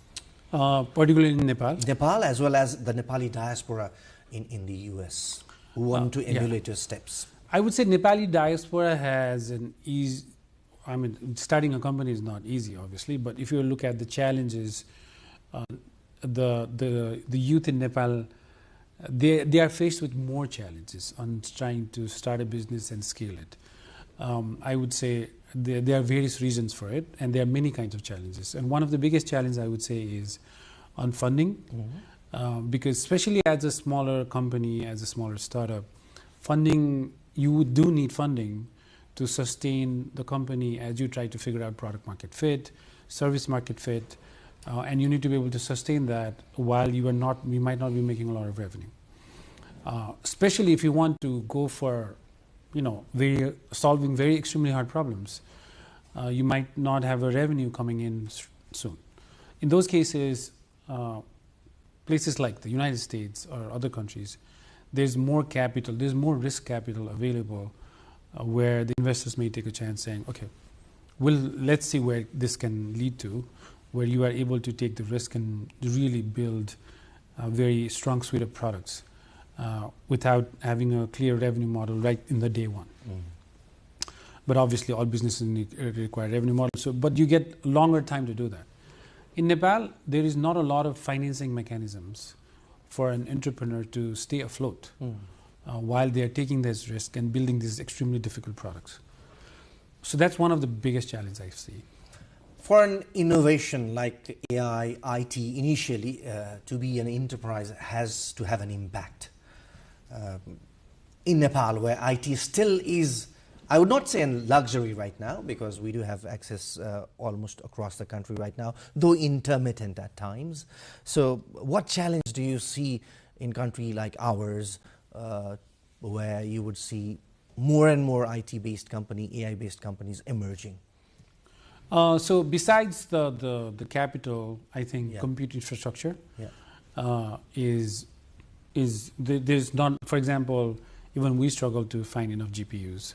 And for AI, you need a lot of GPUs and compute power to build these models, train these models, inference, and do an inference and so forth. And if we want the tech infrastructure and the overall tech ecosystem in Nepal to really produce a lot of tech companies, IT companies that are building products for Nepal, in Nepal, for Nepalese, then the compute infrastructure needs to be figured out. And that has not been done so. So I think that's one of the challenges. There are other challenges, obviously, from intellectual property laws and so forth, right? Like in a lot of more developed countries, some of these laws are more fine-tuned, so nobody can just do whatever they want, and if they are infringing copyrights and so forth, some of those needs to be also tightened up, so that somebody who's taking that risk and building something has some capacity to say, this is what I built and this is my intellectual property. Going back to Fuse Machines, Dr. Maske, what makes a great company? Fuse Machines, let's say, where would you rank in the scale of a great company from 1 to 10, 10 being the highest? I do not know how to rank the company that I started. But what I can say is, for any company, one of the most crucial factor is the culture of the company, on how everybody comes together to do something very big. And in order to do that, one of the most important stuff is vision. Like, what is the overall vision of the company? So I think the vision brings about the clarity on where you want to go. And the culture is part of the main DNA of the company that makes a company exciting to work for, exciting to join, exciting to build things for. And those parameters makes a great company. So if I say it's great visionary leadership, backed up by a very creative and ethical workforce, that makes a great company. Would I be wrong? Yeah, I think that is a good way to sum it. So Fuse Machine is right in that track. Would you say that? So we have amazing set of leaders in the company who are unified in the vision of democratizing AI, and that thesis of what we believe in, of making sure especially talent is everywhere, but opportunities are not, and opportunities should be. And having that clarity on that vision and all the leadership seeing that and creating the culture needed for the company to fulfill that dream. I think that makes the Fuse machines be able to execute things the way we want, that has allowed us to be at this stage. How is the work culture, as you said, like how multinational is the team right now in Fuse machines? Oh, very much. So, there are many languages get spoken. We are across quite a few countries in Latin America as well. We have employees in India, consultants in India. We have largest presences in Nepal. Then we're in Canada. So there's a mix of different cultures and languages, which makes it very exciting to work as and to lead it as well. Yes. Well, very inspiring story of Dr. Samir Maske. That's what we are hearing right now, right here at the studios of NTV World. And in the next part of this conversation, we talk about Dr. Samir Maske as an international Nepali citizen, the flag bearer of Nepal in the global market. Dr. Maske, you have emerged as a Nepali flag bearer in the global business arena, but the emergence of your, let's say, emergence remained a pleasant surprise to many in Nepal. It was very quiet journey. We only came to know about your Fuse machines, Dr. Samir Maske, very few. But how did you keep it so quietly, or how did you do it intentionally quietly? We've been building the business for almost 12, 13 years. And when you are truly trying to fulfill your vision, it's never about never about marketing and brand and stories and whatnot. It's about the overall ethos of what you're trying to do, which is impact lives, bring job opportunities, provide high quality education. So we've been doing that for a while because that's the core mission of Fuse machines. And as we have done it, people have heard about some of the fellowship programs we have done. So we started AI Fellowship, Fuse Machines AI Fellowship, almost 7-8 years ago. I took some of my courses and packaged it and then taught it here to a surprisingly amazing results, which allowed us and said, okay, we should take that and make it a full-blown AI Fellowship program. And now, especially among young youth who are trying to learn AI, they know the AI Fellowship program quite well. Whenever we open the fellowship programs, we get thousands of applicants. So, it's among the community of AI and engineers, people do know about Fuse machines, but probably maybe not in a broader Nepal view. Anyway, it has been a very successful journey, but can you define success now? It's a very, let's say, ambiguous question I might be asking, but for you, what is success? How can you define it, relating it to you personally? So, success, the word success could mean different things for different people, right? Depending on the age, depending on where you're at the stage of life and so forth. For a young kid, passing that final exam and getting 100% is the success. For a global world leader, impacting millions of lives is probably a success. So it means different things for different people. If I had to think about that word itself, what comes to my mind is family, being there for them. My wife, my kids, my mother, my sister, brother, and so forth, and being there when they need me, and being able to share the experience as a whole together is a success. Has it changed you a bit, the success that you've achieved in the last few years, especially after, let's say, the enlisting in the US stock exchange? Has it changed you personally? Has your life changed, or it's still the same? No, nothing has changed. It is still the same. There's been a bit of exposure here, and there's been news articles and whatnot, but no, nothing has changed on a day-to-day life. Well, Dr. Maske, being a Nepali citizen originally, Was it difficult or easier for you to work in the US, especially when you were trying to build up a business? US is a melting pot of pretty much all citizens around the world, of all ethnicity, races, and so forth. I went as a very young kid, right, right after high school, and it didn't make as much of a difference, especially when you are among the students who are all there to study. Nepal definitely has that charm for a lot of people, where they learn about Mount Everest, they learn about the culture here, and so forth. From a perspective of having deep roots and values that have been instilled to me by my mom and the family, has definitely helped, right? The transparency, truth, ethics, these are like hospitality, these are some of the values that you learn in Nepal when you grow up. And those have definitely helped me in a global world on being able to compete. So your roots have definitely helped you? Absolutely, absolutely. Nepali roots have absolutely helped me. We are just talking about the journey, the dedication, the hard work that Dr. Samir Maske and his team, the multinational team behind the success of the Fuse machine, put up in these 13 years for the investment in NASDAQ. Now, in the next part of our conversation, we talk about AI, which I am a novice in, and to much of our viewers must be more interesting because they are much into it.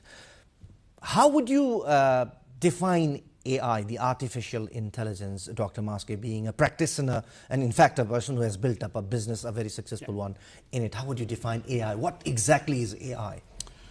You can think of it as a machine that takes input, does a reasoning on it, and produces an output that is useful for humans. If I were to define it in the simplest form, that's what it would be. That reasoning system that sits in the middle, taking input and producing outputs that's useful for humans. Is it still an evolving technology, or it's at its peak? In the next 5 years, how would it evolve if it's evolving? It is still very evolving. And the pace of evolution, or the change in AI and the tech behind AI, is unlike I've ever seen before, right? Like, I did research in question answering system. The natural language processing world has been my life from PhD to at IBM to teaching, all of that. But over the last 5 years, suddenly everything has changed in AI. A lot of things have changed. So the speed at which AI is changing is extremely rapid, and it will continue to do so. Definitely there is a little bit of overhype where people think, like when I talk to some enterprise C-suite, they think, they may have heard and read and whatnot, and they think everything under the sun can be solved with AI, which is not the case. But it can do a lot at the moment. Where do you see the technology in the next 5 years? So, especially I'm asking you this question because there's a few people like me who do not have much information about AI. We fear as if it is going to replace human intelligence, or even job loss, or let's say loss of privacy. These are some of the issues that we basically fear. So is that a valid fear in us? Some of it could be valid from a perspective of, maybe not in 5 years, but in 10 years, are all the cars going to drive itself, right? And I was just in San Francisco recently, and That's already a reality there. It's already a reality. I ordered a Waymo, which is similar to Uber, but it's a driverless car. A car just came near me, the door opened, I sat inside, and it just took me a route, stopped and opened and got out. There was no driver. So now that tech is evolving very fast, and more cities are producing that. Now that could generate genuine questions to all the people who are making their livelihood based on driving cars or driving, like providing these... Or the Uber service, let's say, just to be specific in the US. Now, should they be worried a bit? They are worried, because I had a very interesting conversation with some of the people in LA itself who are in this service. So they were pretty much worried, especially the diaspora, Nepali diaspora, or the people who are relying to that. So that could be a possibility? That could definitely be a possibility. So there are jobs where it could potentially be fully automated. But having said that, I would say AI brings in a lot of augmentation and efficiency gains, which will not necessarily replace the human, but produce a lot more efficient human, almost like a superhuman, where the person will be able to do more jobs in less amount of time. And that efficiency gains could impact overall economic output, which could then generate a lot more new kind of jobs, right? Like already there is prompt engineering, which does not exist before. AI audit, like auditing AI models, those kind of jobs did not exist. So there are new jobs already being created. So I think that will happen as well. How foolproof is it, Dr. Maske? Can we 100% rely on it? Foolproof as in, will it always be accurate? And I mean, depends on the problem that it is working on. Since you're talking about auditing, for example, so would it be 100% correct in that sense? At least probably, if you try to build an AI audit system at this point, it probably will not. And in many cases, it might never be 100%, because we as humans also make error. Or the people like you would like to leave some space for the humans there as well? No, the thing is, the AI is just learning from humans. And when it's learning from humans, if the training data has certain amount of ambiguity, then it will also not be able to separate out some of those ambiguities, in which case it will make those errors. So in many cases, you will see 95% accuracy or 96%. In some instances, it has gone to 99%. But if you look at enterprise AI being built right now, in many cases, it is actually 90% or less than 90%, right? So there's still a decent amount of progress that we need to do to make AI what I quote unquote foolproof, which is not the case for every instance right now. Well, enlighten me on this particular question, Dr. Maske. People like me who are still a novice, or people like many of our viewers who are pretty much, let's say, a novice in AI, will they be a misfit in near future in the society? Misfit as in?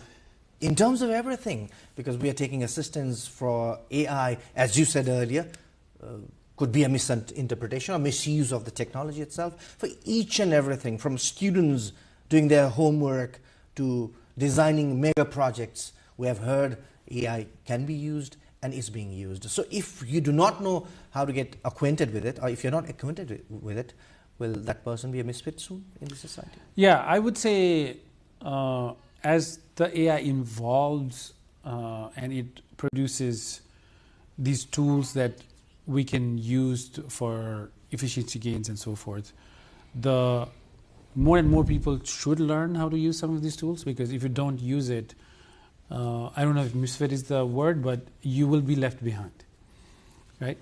Because somebody else who has a similar job, a role, and academic credentials, if knows how to be 50% or 100% more efficient because he or she knows how to use the tools, then obviously that person has an advantage. Let's move on to one of the slogans of your company, Dr. Maske. Democratizing AI is one of the slogans of your company, Fuse Machines.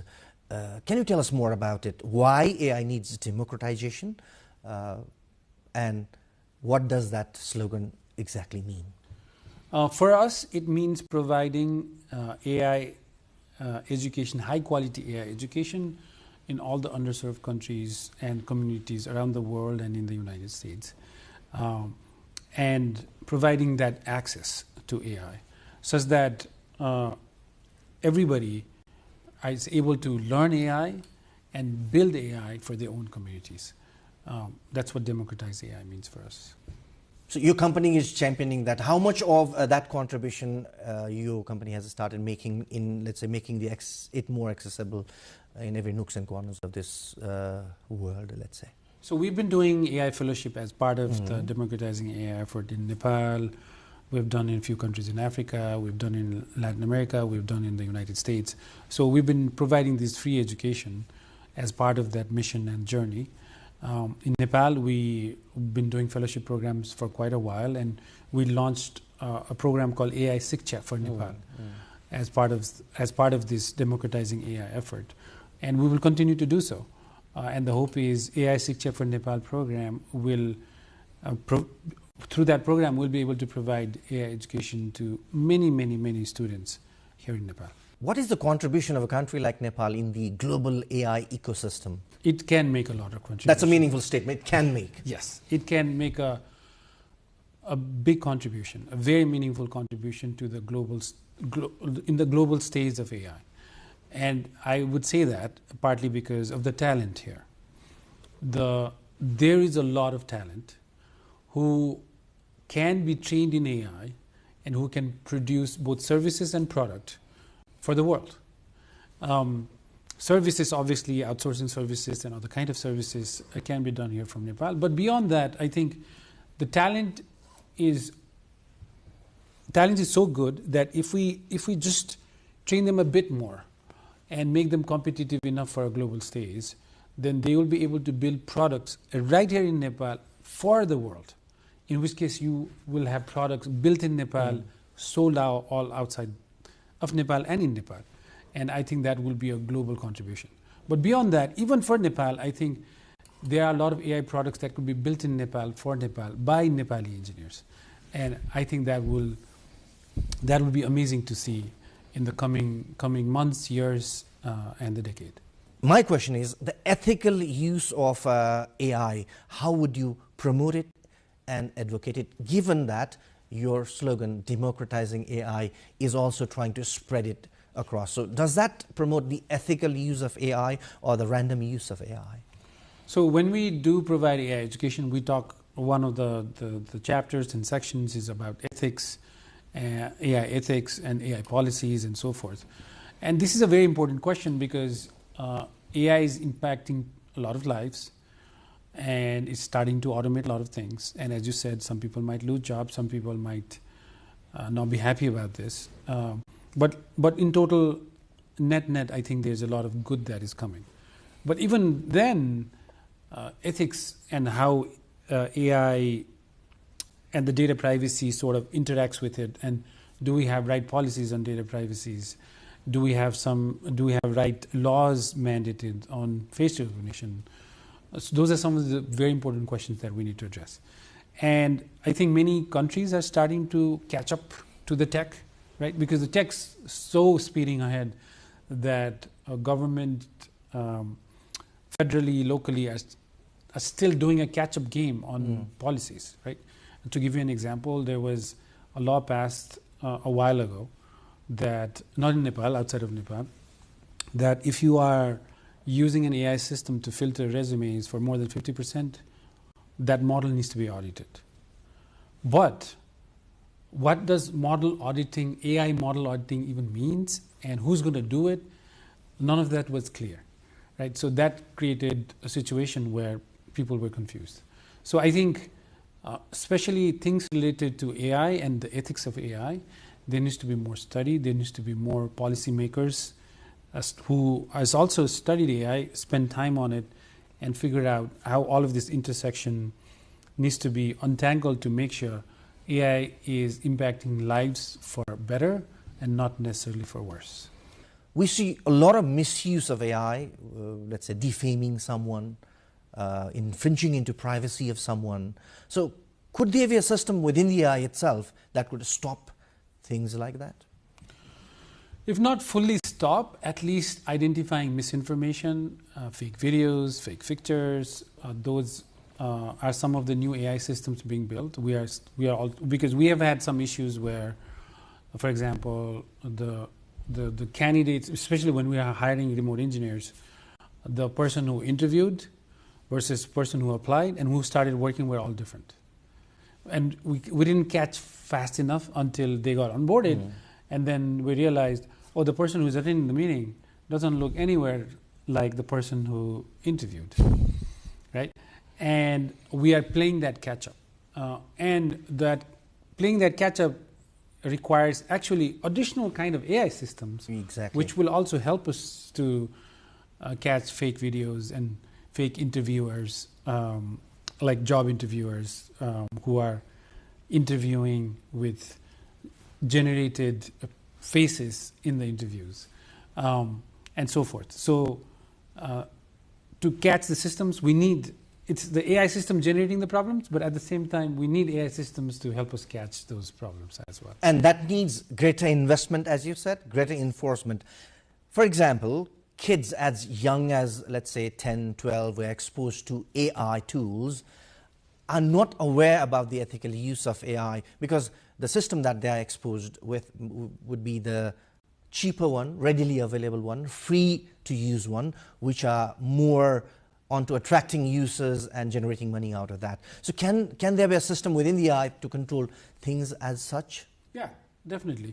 I think there is verification systems coming in place, and I think even the large language model systems like ChatGPT and others are coming up with a framework on how to give a safe access to kids of certain ages, below 13, below 9, below 18, and so forth. So those could be built in. Very interesting conversation. We're talking to Dr. Samir Maske, founder and CEO of Fuse Machines, adjunct associate professor at University of Columbia, teaches artificial intelligence, which could replace you and I tomorrow unless we get to learn about it, unless we learn more and more about it. We are trying to conclude this conversation now. Dr. Samir Maske, what message do you have to the aspiring Nepali entrepreneurs who want to build businesses around AI, IT, and go globally as you? What I would say is, for aspiring entrepreneurs here, you have the talent, you have skills that are equally competitive to any other aspiring entrepreneurs around the world. And if you aspire to build an AI company, you should absolutely go for it and build it and start a dream here, but I'm pretty sure many will be able to take it to the global stage. So you should just absolutely go for it. Final thought on the political changes that the country has seen, if any you want to make? There's been a lot of changes over time, and some of the frustrations have boiled up to a level where it brought about this change, and this puts us at a beginning stages of being able to bring a new kind of processes, new kind of developments, and a new energy in the youth that hopefully will energize the whole government, and hopefully with the new election coming in, we'll have a new government set up that will work for all Nepali citizens for the greater good of Nepal. Dr. Samir Maske. Dr. Maske, it was a great pleasure for NTV World Studios to have you on Declassified. Wish you more luck, and maybe you would be able to make your company more global next time we meet again. Thank you so much for your time and your thoughts. Thank you so much. Thank you. Well, we had a very inspiring conversation with Dr. Samir Maske, the founder and CEO of Fuse Machines. Hope this conversation inspires all the budding entrepreneurs who would like to follow his footsteps, if not being better than what he has achieved so far.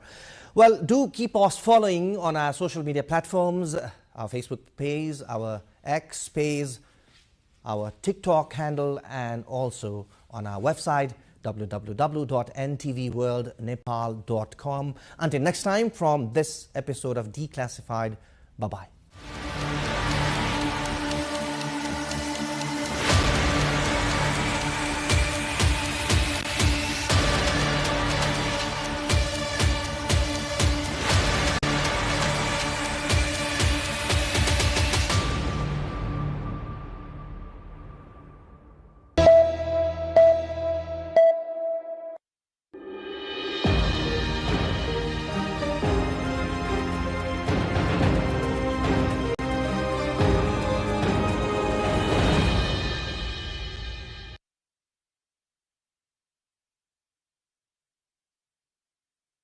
Hello, Saudi Kharka, hello!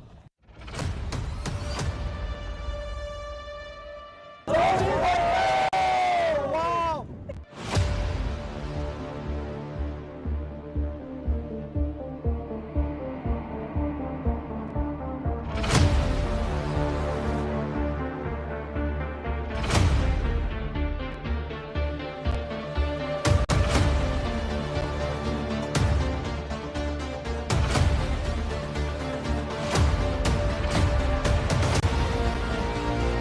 एकदमै राम्रो रहेछ refreshed fill भयो त्यो क्योसबाट अलि टाढा आएको जस्तो यहाँसम्मको एउटा केबल कार भइदिए एकदम बेटर हुन्थ्यो जस्तो लाग्छ मलाई माहौल अथवा यहाँको वातावरण यति रमणीय छ कि यसलाई शब्दमा वर्णन गर्न पनि साध्य छैन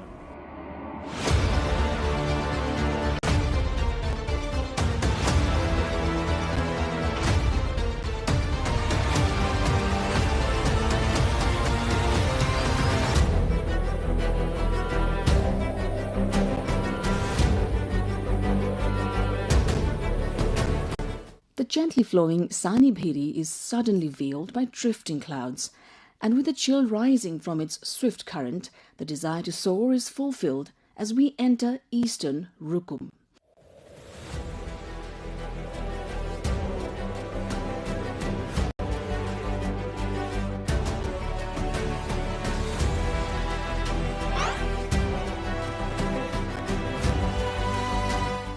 Stone and clay houses stacked upon one another, the white Himalayan peaks, vibrant flower gardens of Bukit Pattan, melodious rivers and lakes, and unique authentic arts and culture. All of these make Eastern Rukum a place that captivates every visitor.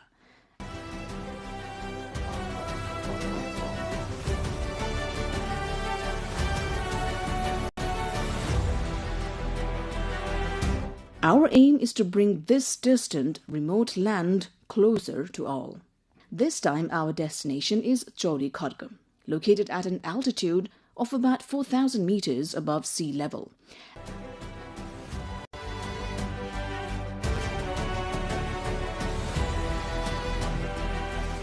Our trek begins at Bati Halune.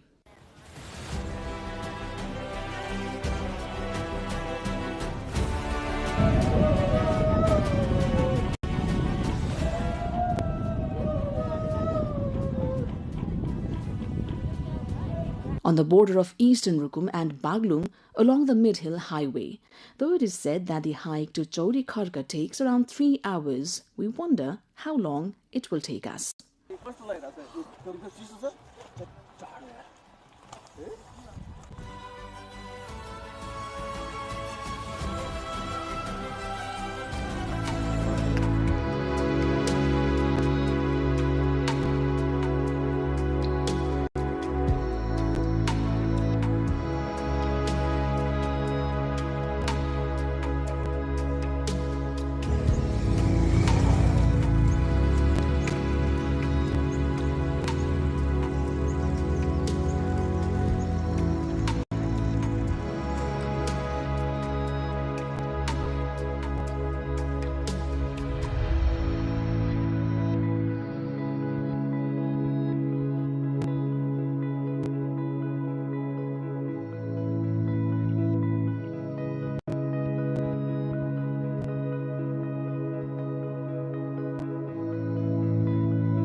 रमाइलो छ उड्डान छ हात हातीतिर त त्यही ल घामले गर्दा मैले एउटा सेकेन्ड रमाइलो लाग्यो देख्छौँ गर्छ भन्ने यस्तो रमाइलो ठाउँ रहेछ हेर्नु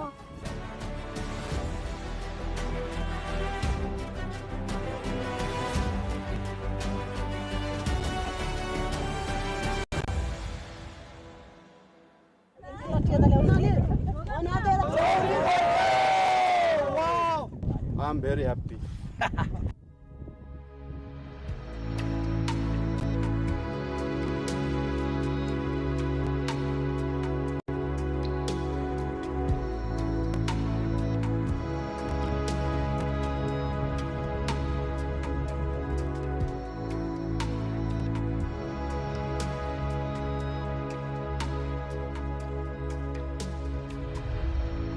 हिजो हामीले यस्तो मजाको सिन हेर्न पाइए हैन अहिले चाहिँ त्यही अब आज हजुर बिहान 5 बजेर ल्याएको हिजो बेलुका त पुरै कुहिरो दियो यहाँ त केही देखिँदैन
Chorikarka sits high in the hills of Bhume Rural Municipality 1 in eastern Rukum.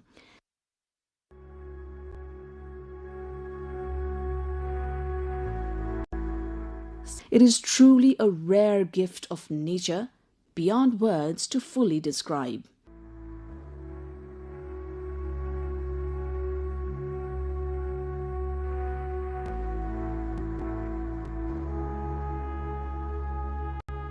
In winter, these hills lie under a blanket of snow, but now they open up in vibrant color. Green pastures, wide grazing lands, blossoming flowers, and herds of yaks, sheep, and horses make Chorikarka a destination of extraordinary delight.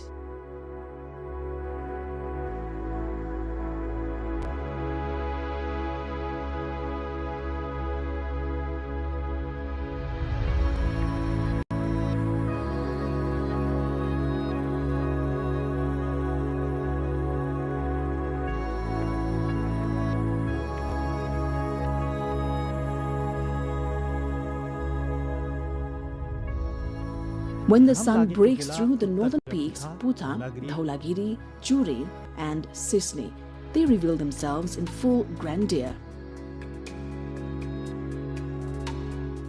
Rivers flowing through the valleys, including the northern Ganga and Niseldhor, together with the backdrop of Dhor Patan, enchant every traveler.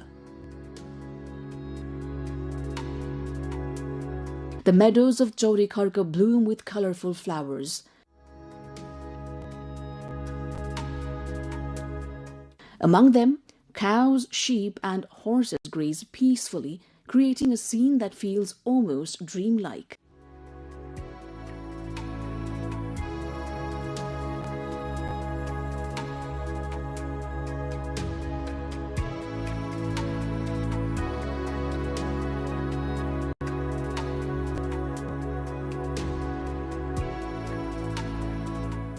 Travelers walk along narrow trails, disappearing and reappearing through the mist, immersed in the enchantment of the landscape. हाम्रो वरिपरिको त्यो डाँडाहरू view भयो कि उसु भने wild फ्लावर्सले सबैले एकदम refresh त्यही नै भन्ने होला आउनु पनि वर्थ इटै छ The weary faces of trekkers brighten as they take in these views, and you can clearly see joy and wonder reflected in their eyes.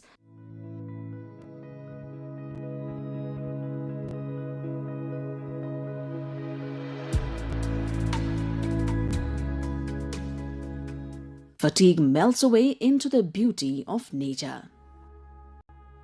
Eastern Rukum is blessed with a wealth of natural treasures, mountains, rivers, lakes, caves, and valuable herbs.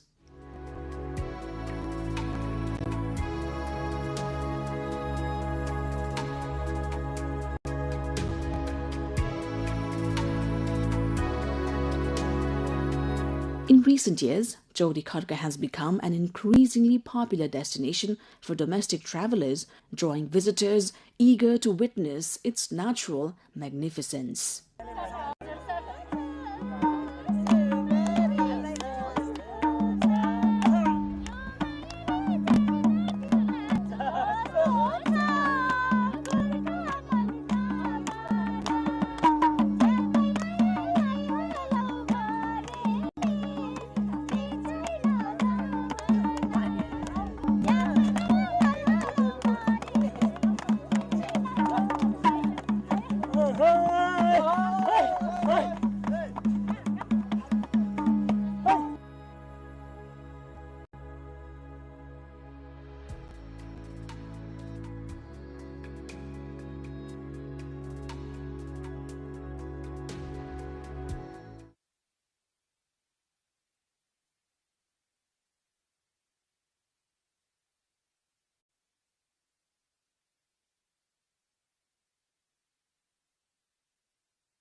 What would be an ideal step-by-step thing that we could do to make sure all our financial activities of the government and everything is transparent and that we deal with corruption?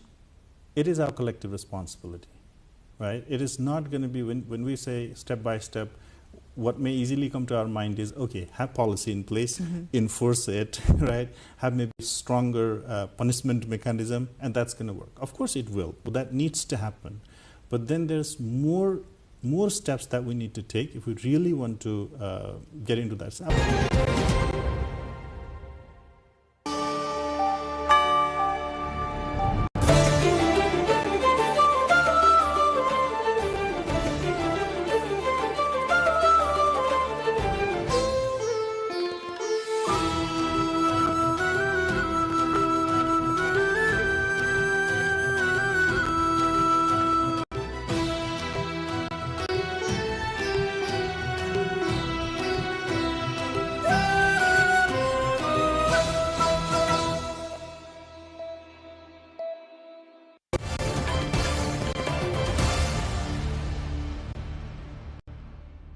A fire at a popular nightclub in the coastal region of Goa in India has killed 25 people.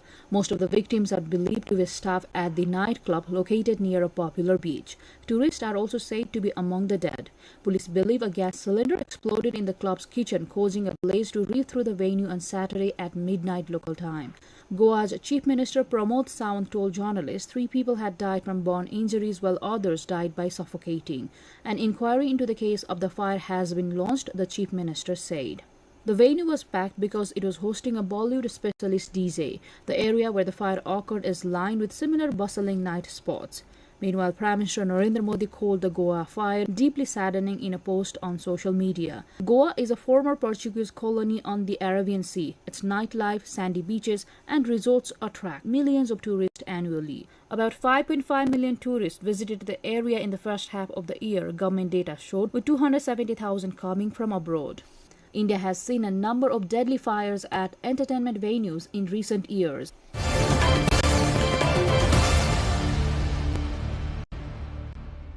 Thousands of people marched in Argentina's Buenos Aires and other cities worldwide to show support for Venezuelan opposition leader Maria Corina Machado ahead of next week's Nobel Peace Prize ceremony. Demonstrators carried Venezuelan flags and portraits of Machado, calling the prize a symbol of the country's struggle for democracy. Machado, who has been banned from the office and faces charges her supporters say are politically motivated, has vowed to travel to Norway to receive the award despite Caracas' warnings she would be declared a fugitive if she leaves the country.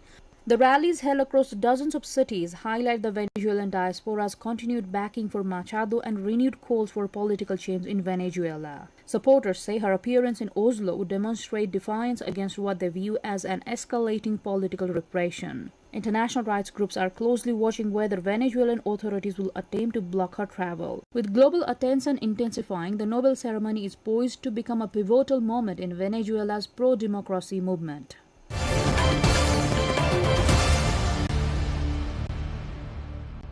Footage broadcast by Iran's IRIB show what the channel says are naval forces from the Islamic Revolutionary Guard Corps conducting exercises in the Persian Gulf amid renewed regional tensions.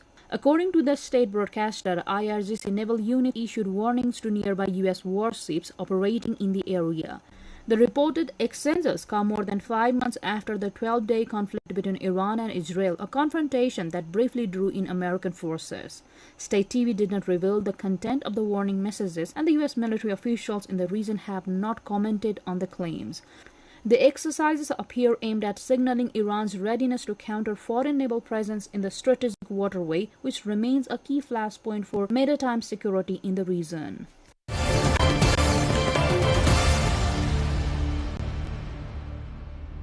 As part of the Vietnam Happy Fest 2025, the Tree of Happiness experience has emerged as a centerpiece activity designed to inspire positivity and emotional well-being among the visitors.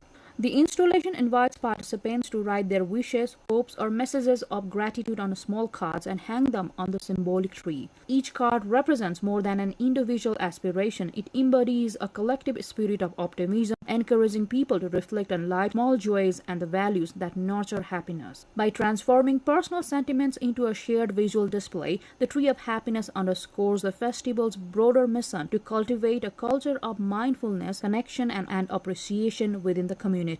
Together, these heartfelt wishes turn the tree into a living testament to the simple, shared pursuit of happiness.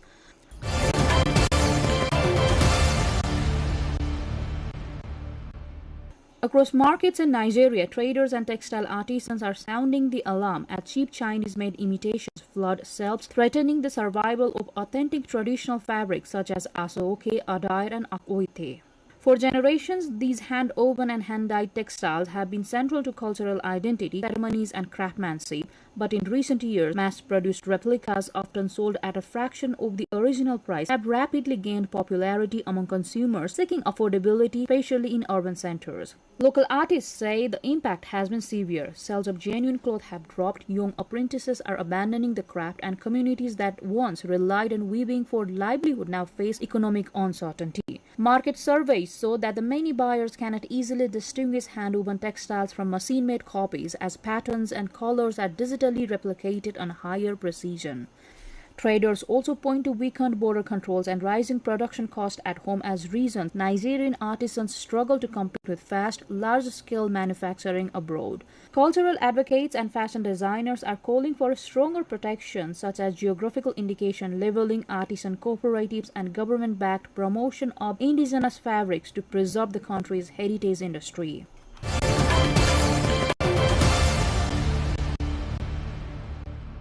Smokes and flames were seen rising below a LATAM Airlines aircraft after a fire broke out on the tarmac at Sao Paulo International Airport, forcing the emergency evacuation of 169 passengers. The incident occurred as the aircraft prepared for departure on a domestic flight. According to the airliner, the fire originated in external ground equipment positioned near the aircraft and did not come from the plane itself.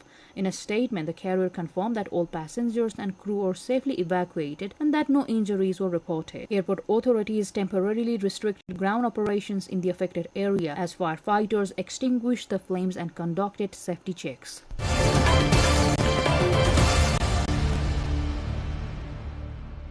Netflix has agreed to buy the film and streaming businesses of Warner Bros. Discovery for $72 billion in a major Hollywood deal. The streaming giant emerged as a successful bidder for Warner Bros. Ahead of rivals Comcast and Paramount Skydance after a drawn-out battle. Warner Bros. Owns franchises including Harry Potter and Game of Thrones and the streaming service HBO Max. The takeover is set to create a new giant in the entertainment industry, but the deal will still have to be approved by competition authorities. Netflix estimates it will find $2 billion to $3 billion in savings, mostly through eliminating overlaps in the support and technology areas of the businesses.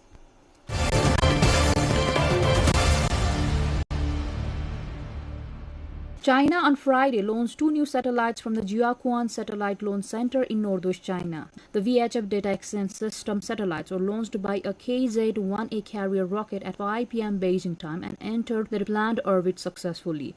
This mission marks the 30th flight of the KZ-1A carrier rocket.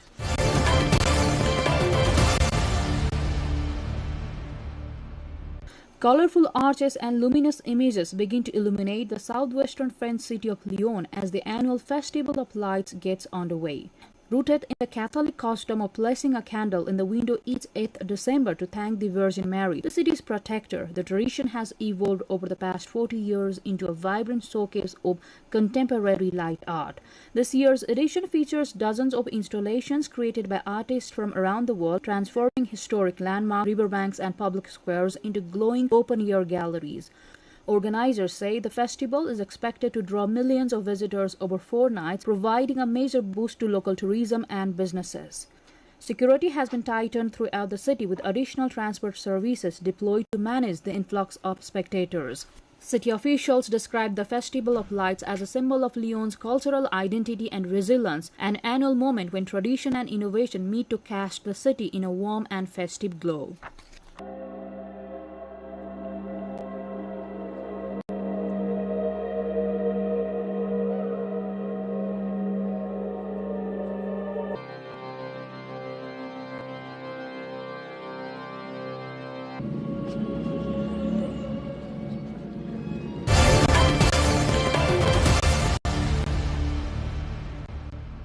Bethlehem in the occupied West Bank lit up its Christmas tree on December the 6th, the first time the city has held a public holiday celebration since the outbreak of the war in Gaza in 2023. Thousands of Palestinians, Christians, and Muslims alike gathered in Mango Square near the Church of the Nativity as the 20-meter tree adorned with red and gold bubbles and topped with a bright star was lit to cheers. As you said, it's been 2 years without celebrating this day. After all of the situation that happened, it's like a symbol for resilience. We came here today, coming like 100 kilometers to be here today is very special because we want to celebrate and be with our brothers and sisters in Bethlehem to enjoy this day. But the return of lights carried heavy meaning. Residents described the event as a symbol of resilience and hope and said the joy was tempered by grief over ongoing suffering in Gaza. For many, the lighting was not just a holiday tradition, it was a message to the world.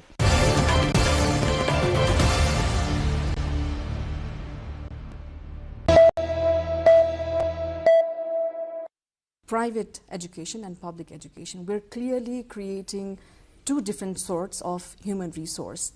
And then it ultimately culminates into sending 2 types of workforces as well. We're creating workforces, one for the Gulf nations that solely work to make a living, the other to the developed countries who either go there for education, higher education, or skilled jobs.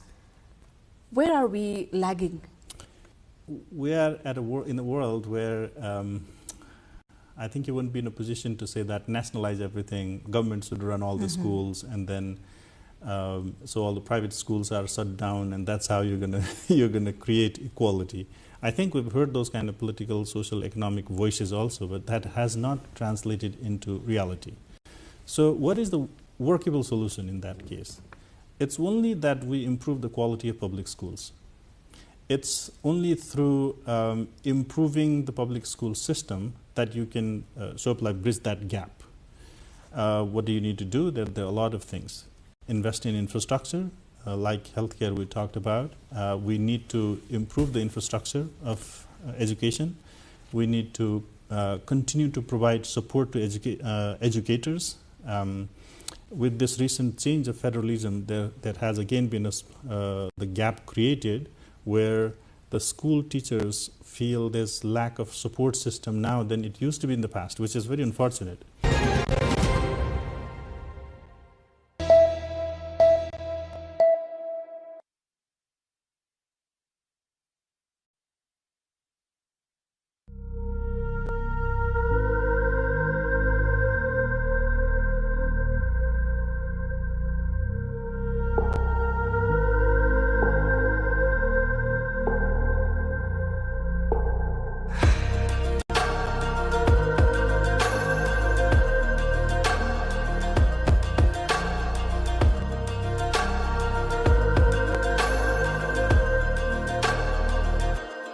What if I told you a story of a place shrouded in mystery and steeped in stones? A place where warriors were born and raised, and their path through the mountains still remain to this day. Ajirkot Gorkha, the unbeaten kingdom. हामी पाहुनाहरू आउनु हुँदाखेरि हामी यसरी स्वागत गर्छौं अनि अलि नाचगानहरू देखाउँछौं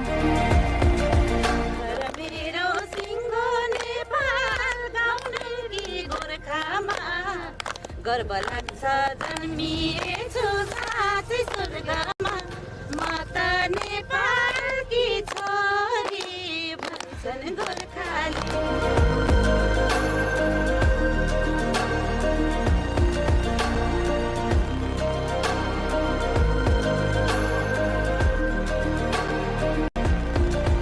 नाचहरू जस्तो घाटु चुड्काहरू भन्ने चाहिँ विशेष गरी हुन्छ यहाँ For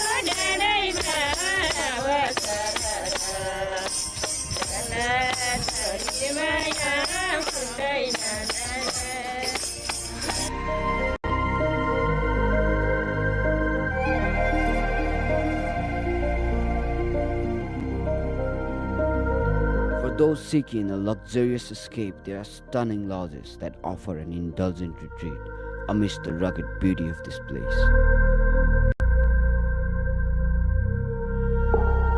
For the true adventurers, this place has it all, from trekking through dense forest of Nagepokhari trails to exploring ancient temples and learning the rich history of the region.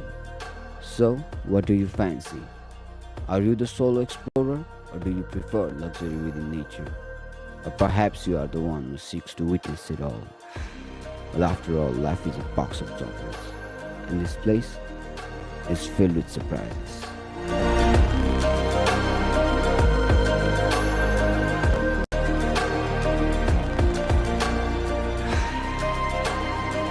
Welcome to the place where magic and reality intertwine, where the wonders of nature are both breathtaking and awe-inspiring. From the elevations of 300 meters to a towering 8,000 meters, this place will leave you mesmerized and in awe.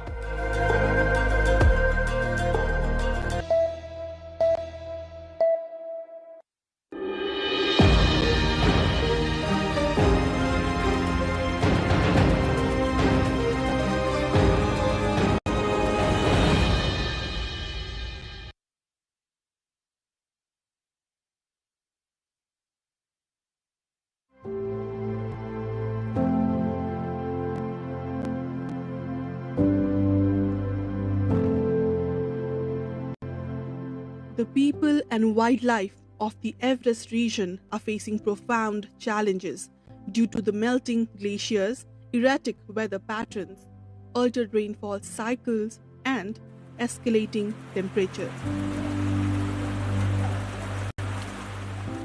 Shrinking glaciers are the growing expanse of glacial lakes in the Himalayas, heightening the threat of sudden and catastrophic disasters.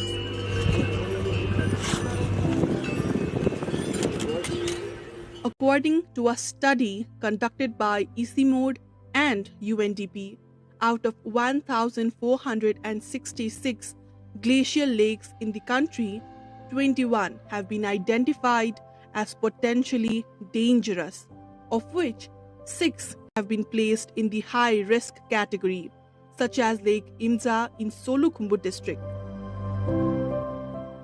Rapid glacial melting, glacial lake outbursts, and unusual flooding are rare phenomena in the Everest region.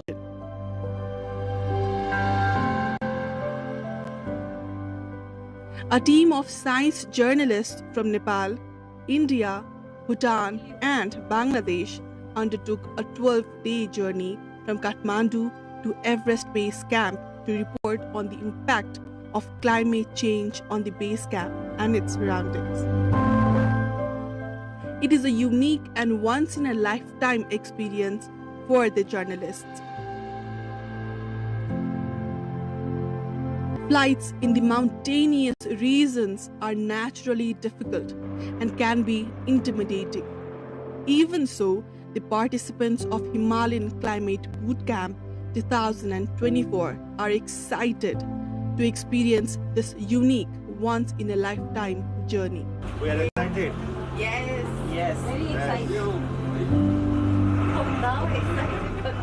The plane finally touched down at Tenzing Hillary Airport in Lukla, situated at an altitude of 2,846 meters and widely regarded as the world's most dangerous airport. Upon arrival, the picturesque Himalayan market, Lukla eagerly greeted us. Located in Khumbu Pasanglamu rural municipality, Lukla served as a key starting point for the Everest Base Camp trek. The Sherpa community, prominent in the Everest region, includes individuals who hold world record in Everest climbing. The goal of the Boot Camp 2024 was to produce a report on the impact of climate change, covering a journey from Lukla to Everest Base Camp, located at an altitude of 5,364 meters. A group of 19 comprising science journalists, mentors, and 6 Sherpas assistants have begun the trek along the trail. As a group, people pass through Himalayan villages. They engage with locals, government officials, Nepal Army, guides, porters, and tourists, gathering fresh insight about the Everest region. It was a really good experience. It was really cold, but not that hard. On the first day of the boot camp, we overcame every obstacle to reach Monjo at 2,835 meters in the Dukkosi Valley. We passed through Phakding, which is at 2,610 meters. After walking for more than 6 hours from Lukla, the team members were exhausted. Each evening, program directors, mentors, and participant journalists would sit together to casually discuss the day's experience and plan the schedule for the next day. Data collection and interviews were carefully organized during these meetings. Informal conversation and interactions with locals played a key role in the bootcamp. We are going to interact with stakeholders. That means you may know about the environmental issues, garbage, and other things. So, Sagarmatha Pollution Control Committee, SPCC, that is the key stakeholder in the region.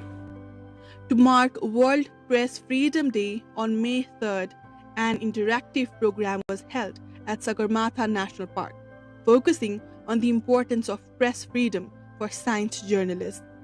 The event brought together local Sherpa business people, environment activists, government officials, representatives from Sagarmatha Pollution Control Committee, the park warden, political leaders, and trekking guides, among others. 7,000 को हाराहारीमा छ population 7,000 population 7,500 त्यस्तै हाराहारीमा छ गाउँ चाहिँ कतिवटा छ ठ्याक्कै 10 मा मोटामोटी त्यही 12-15 वटा गाउँहरु छन् तो आपके इसमें भी ऐसे बफर जोन रहता है बफर कोर एरिया रहता है कोर में अलाउड नहीं है पर बफर में रह सकते हैं no there is the village inside the core also as well as in the buffer also okay this modality is totally different from the modality of Tarai and the national park which you said that is right India.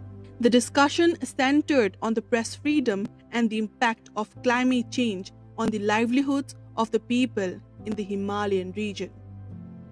The next morning after breakfast, we visited Kancha Sherpa, member of Edmund Hillary and Tenzing Norgay Sherpa's Everest expedition team. Group ko leader John. यहाँ छेउमै रुख छ रुख काटेर 10 रुख भयो base camp गयो base camp पुगेपछि अनि आइसफलमा त्यो रुखको साङ्गो थापेर अनि हामी क्याम्प 1 बनायो अनि त्यही क्याम्प 1 बनाएपछि त त्यहाँबाट त अनि सबै सजिलो छ अनि त्यसो गरेर क्याम्प 2 मा सबै सी लेभल छ क्याम्प 3 मा पनि दुःख छैन अनि क्याम्प 4 मा चाहिँ अनि साउथ कोन हो अनि हामी त्यसो गरेर अनि एभरेस्ट चढेको हामी चाहिँ गएन अनि हेलेर र तेन्जिङ चाहिँ हामीले साउथ समिटमा पुर्यायो अक्सैहरु भयो र पालाहरु भयो र माथि साउथ समिटमा पुर्याएर हामी चाहिँ साउथ खोलमा सुन्न आयो. Afterwards, we headed to the picturesque Himalayan villages of Khumsung, situated at 3,800 meters. Development of Khumsung began after the historic 1953 Everest climb by Hillary and Norgay, with the establishment of Kunde Hospital and Khumsung School by Hillary. There was significant improvements in health, education, and the overall livelihood of the local community.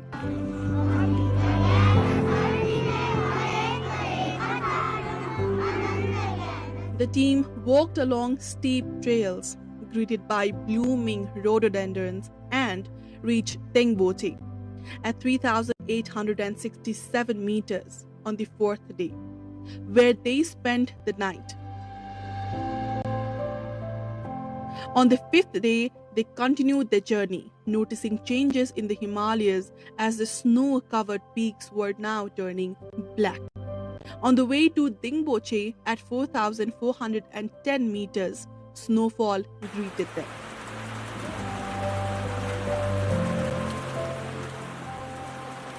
To acclimatize to the altitude, the team stayed in Dingboche on the 6th day. On the 7th day, they moved on to Lobuche, crossing the steep Thukpa Pass.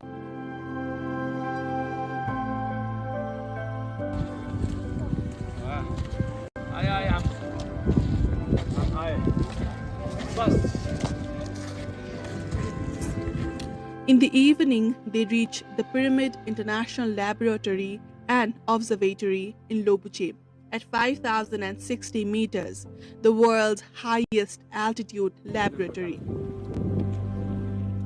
During this, they also had an insightful interaction session with an international glaciologist, learning about the changes at Everest Base Camp. Here in the region, with the French, we measure the Mera Glacier up until the peak. So we have stakes, we make a hole in the ice, we put a stake, and then next year we come and we measure how much that stake has emerged. And that's how much the surface of the glacier has lowered, and that corresponds to what the glacier has lost that year. And at the same time, we go to the upper part and we measure accumulation. So an interesting thing is that in the last 2 years, there has not been accumulation at the top of Mera Peak. That is 6,400 meters up and there's no accumulation. And that means that the glaciers are not getting fed up, they are just losing ice. On the 8th day, the team arrived at Everest Base Camp at 5,364 meters and held an interaction with government officials. I think this is a good initiation in the field of journalism science. Even without investing much more dollar money, nobody can come here. The discussion focused on the relocating the base camp, waste management, and the melting glaciers. Finally, we made it to the base camp. This base camp is an altitude of 5,364 meters and is the part of the Himalayan climate boot camp. And we have 13 journalists from different countries, especially from the SAARC region. From Bangladesh, Bhutan, India, and Nepal, and is the historic event, and is the first event that journalists have came from the sea level to the highest level to conduct a boot camp, and we have a very lifetime experience, and we observed different issues like glacier melting, status of base camp, every base camp, and we met different stakeholders like climbers, government officials, and we have the concluding ceremony in the base camp, and we have government officials, Mr. Himlal Gautam. On the 9th morning, the team headed back to Pangboche. On the 10th day, they arrived in Monjo. Upon returning to Lukla, they engaged in the conversation with climbers, local teachers, female guides, and porters. The evening was filled with entertainment, including a dance performance.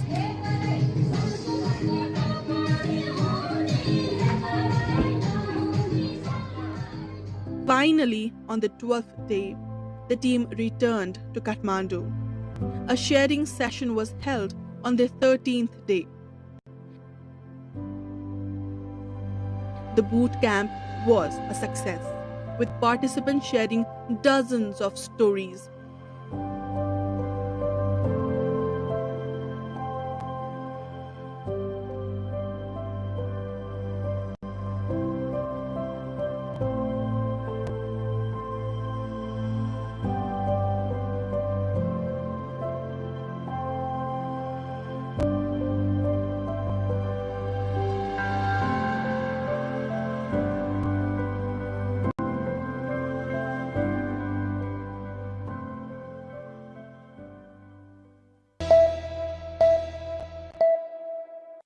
Dr. Koloni, as chair of AIN, you've spoken about regulatory frameworks that risk constraining the civil society. What, in your view, is the ideal balance between accountability and freedom of NGOs in Nepal? The civil society organizations are given freedom of association, freedom of expression, freedom of advocacy, freedom of contributing into the legal process or lawmaking process in the country. So all of that. But at the same time have a space for their self-regulatory mechanism, but at the same time the organizations are accountable towards their own process, whether it is about auditing system, delivering impact on the areas that they have selected to work in.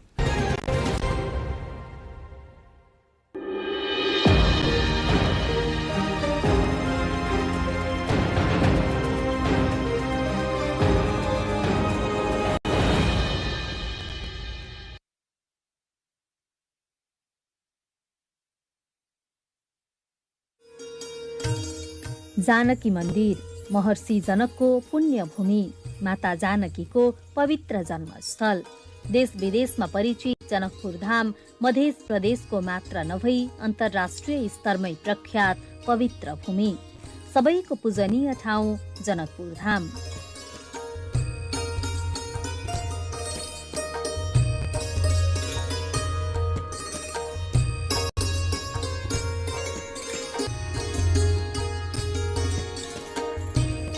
Mahendra राजमार्गको ढल्केबरबाट करिब 21 kilometre दक्षिण लागेपछि शहीद gate हुँदै रामानन्द चोक पुग्न सकिन्छ।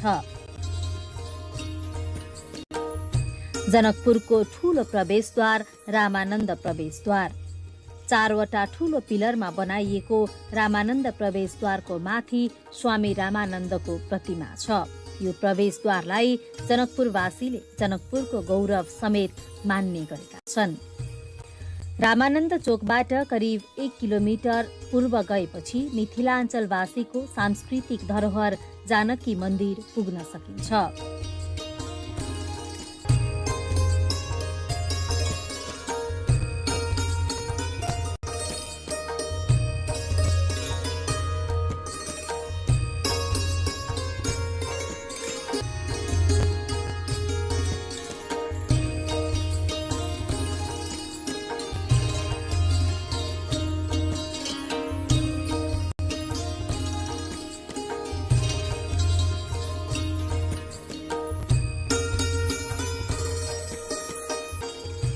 मध्य प्रदेशको राजधानी जनकपुरमा अवस्थित यो मन्दिर नेपालमा भएका मन्दिरहरूमध्ये क्षेत्रफलका आधारमा सबैभन्दा ठूलो मन्दिर हो।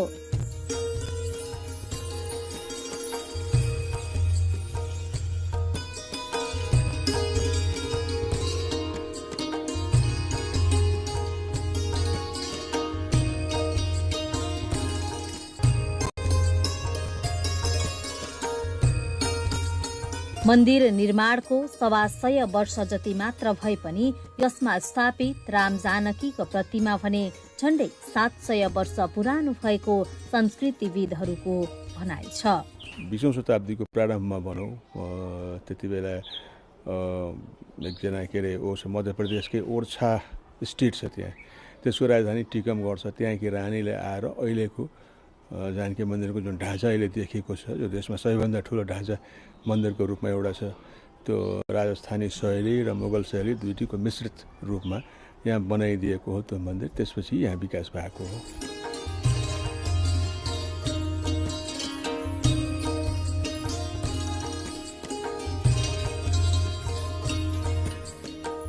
विक्रम सम्वत 1968 सालमा निर्माण सम्पन्न भएको यो मन्दिर धार्मिक र सांस्कृतिक हिसाबले सम्पन्न मैथिली सभ्यताको धरोहर हो। पवित्र हिन्दू धर्मस्थलको रूपमा चिनिने जानकी मन्दिर मुगल शैलीमा निर्माण गरिएको छ।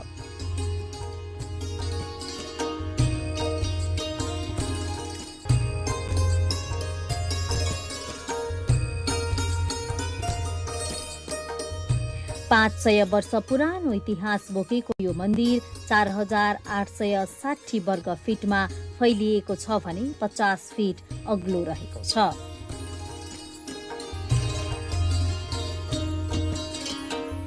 नेपालको ख्याति प्राप्त यो मन्दिरलाई कलाको उत्कृष्ट नमुना मान्न सकिन्छ।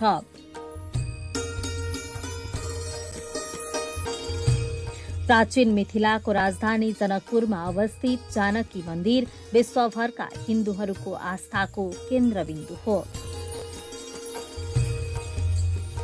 यो मन्दिर भारत मध्य प्रदेश स्थित टिकमगढकी राजकुमारी वृषभानुकुमारीले 9 लाख चाँदीका असर्फी खर्च गरेर निर्माण गरिएको हो भन्ने किम्वदन्ती छ।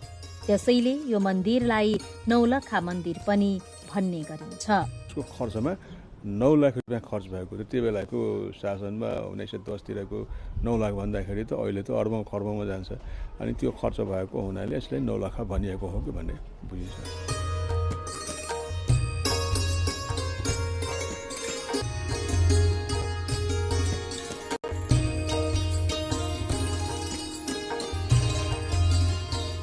प्राचीन मिथिला हिन्दू तथा मुस्लिम कलाको समुचित समायोजनबाट निर्मित जानकी मन्दिर कलाकृतिले समेत भरिपूर्ण ठाउँ हो।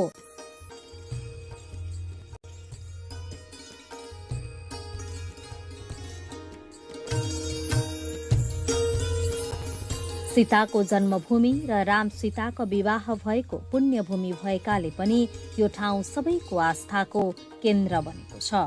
सीतामढ़ी से हम लोग जनकपुर धाम पर आए हैं। माँ जानकी का यह पालन स्थल है, जन्म स्थल पुनौरा भूमि हुआ। वहाँ से राजा जनक जी पुनौरा धाम से माँ जानकी को यहाँ अपने दरबार में अपना यहाँ उनका साम्राज्य था, उस साम्राज्य में अपना यहाँ उनका लालन पालन हुआ है और काफ़ी धार्मिक आस्था है। जगत जननी माँ सीता का यह लालन पालन का स्थल है और हम लोग इसी आस्था से माँ जानकी के आशीर्वाद लेने हेतु यहाँ पर पहुँचे हुए।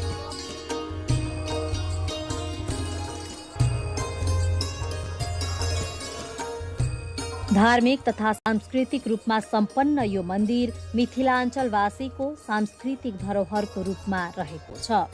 मैथिली सभ्यताको प्रतीकको रूपमा रहेको यो मन्दिरमा श्रद्धा एवं निष्ठापूर्वक पूजाआजा गरे मनको शान्ति मिल्नुका साथै मनोकामना पूरा हुने जनविश्वास छ।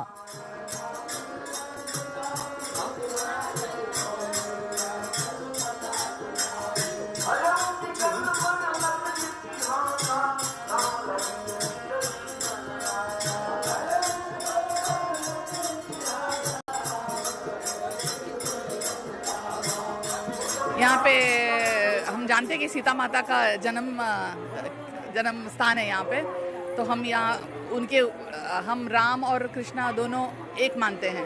तो हम राम जी के बारे में और जानकी के बारे में ज़्यादा जानना चाहते हैं, जानकी माता के बारे में, इसीलिए यहाँ आए, उनका जन्म स्थान देखना चाहते हैं। यहाँ आएपछि त भित्री आत्मादेखि असाध्य खुसी लाग्छ क्या।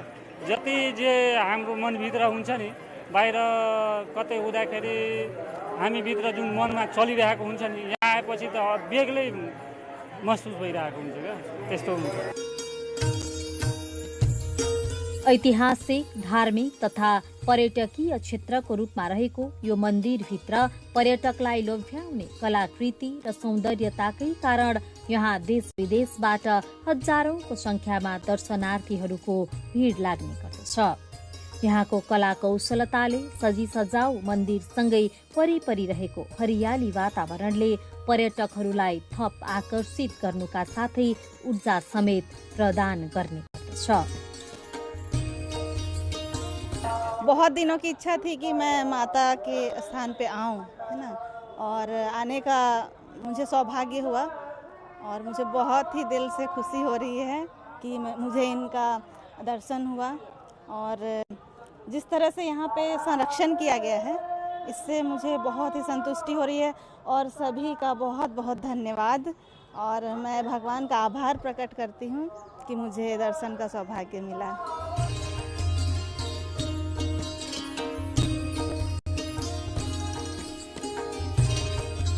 जानकी मन्दिर छेउमा रहेको भगवान सीतारामको विवाह मण्डप स्थल, जानकी मन्दिरको उत्तरतर्फ रहेको राम जानकी विवाह मण्डप जनकपुर धामको अर्को धार्मिक एवं दर्शनीय स्थल हो।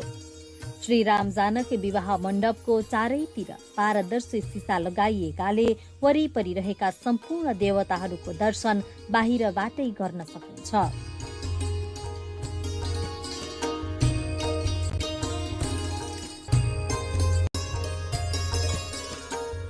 सीतारामका भव्य मूर्तिहरू मध्यभागमा देवीका मूर्तिहरू राखिएका छन्। गर्भ मण्डपभित्र कलात्मक स्तम्भहरू छन्। यी स्तम्भहरूमा विभिन्न देवी देवताहरूका 4-4 वटाका दरले मूर्तिहरू जोडेर राखिएका छन्। मण्डपको माथि शिरमा रहेको गजुरले यसको रौनकतालाई अझै बढाएको छ।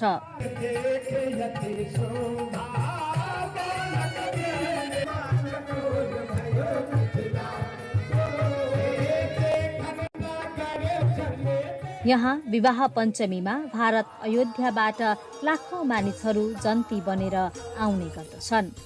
जानकी मन्दिर, राम मन्दिर लगायतका मठ मन्दिरहरूबाट बाजागाजा सहित निस्किने झाँकी नगरको विभिन्न भागको परिक्रमा गर्दै ऐतिहासिक रंगभूमि 12 बिघा मैदानमा पुगी राम र जानकीको स्वयंवर हुने गर्दछ।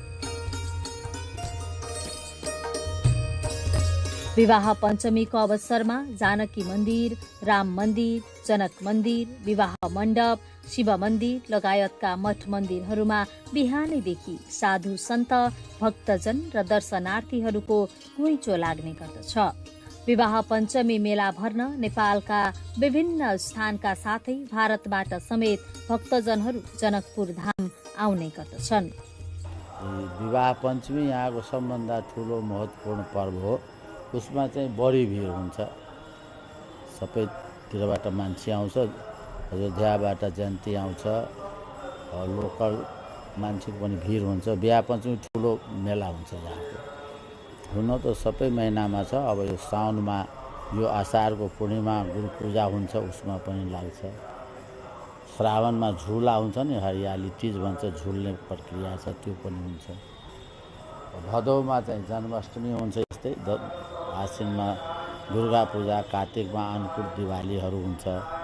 अनि फेरि मङ्सिरमा बिहा पञ्चमी हुन्छ, यसो फाल्गुनमा परिक्रमा हुन्छ 15 दिनको, चैतमा रामनवमी हुन्छ, वैशाखमा जानकी नवमी हुन्छ। सबै महिनामा केही न केही पर्व भइरहन्छ।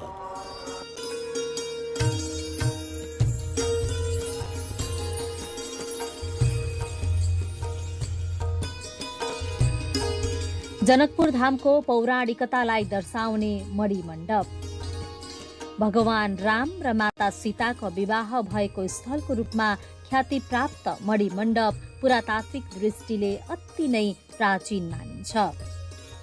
यो मण्डपले मिथिला सभ्यताको प्राचीनतालाई समेत दर्शाउँदछ।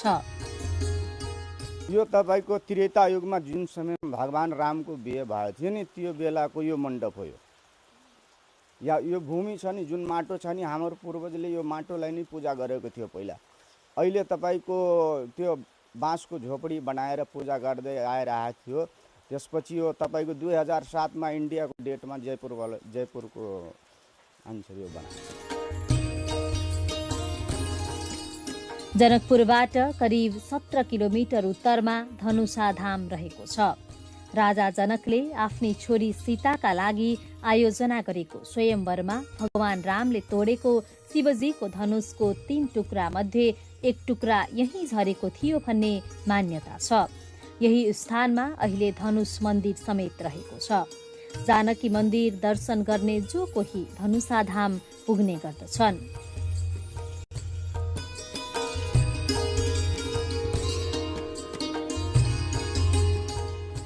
जानकी मन्दिर पुग्ने भक्तजनहरूले धनुषा धामको दर्शन नगरे दर्शन पूरा नहुने महन्तहरू बताउनुहुन्छ। सीता र रामजीको बीचमा एउटा जुन वैवाहिक बन्धन भएछ, त्यसको प्रतीक रूपमा त्यो धनुष हो। त्यो स्वयं भगवानको हातबाट भाँचिएको र स्वयं परशुराम पनि एउटा भगवानको अवतारले चाहिँ त्यो धनुष, शिवजीको धनुष जनकले दिएको हुनाले त्यसको महात्म्य हेर्ने हो भने रामेश्वरम चाहिँ पछि स्थापना गर्नुभएछ भगवान रामले।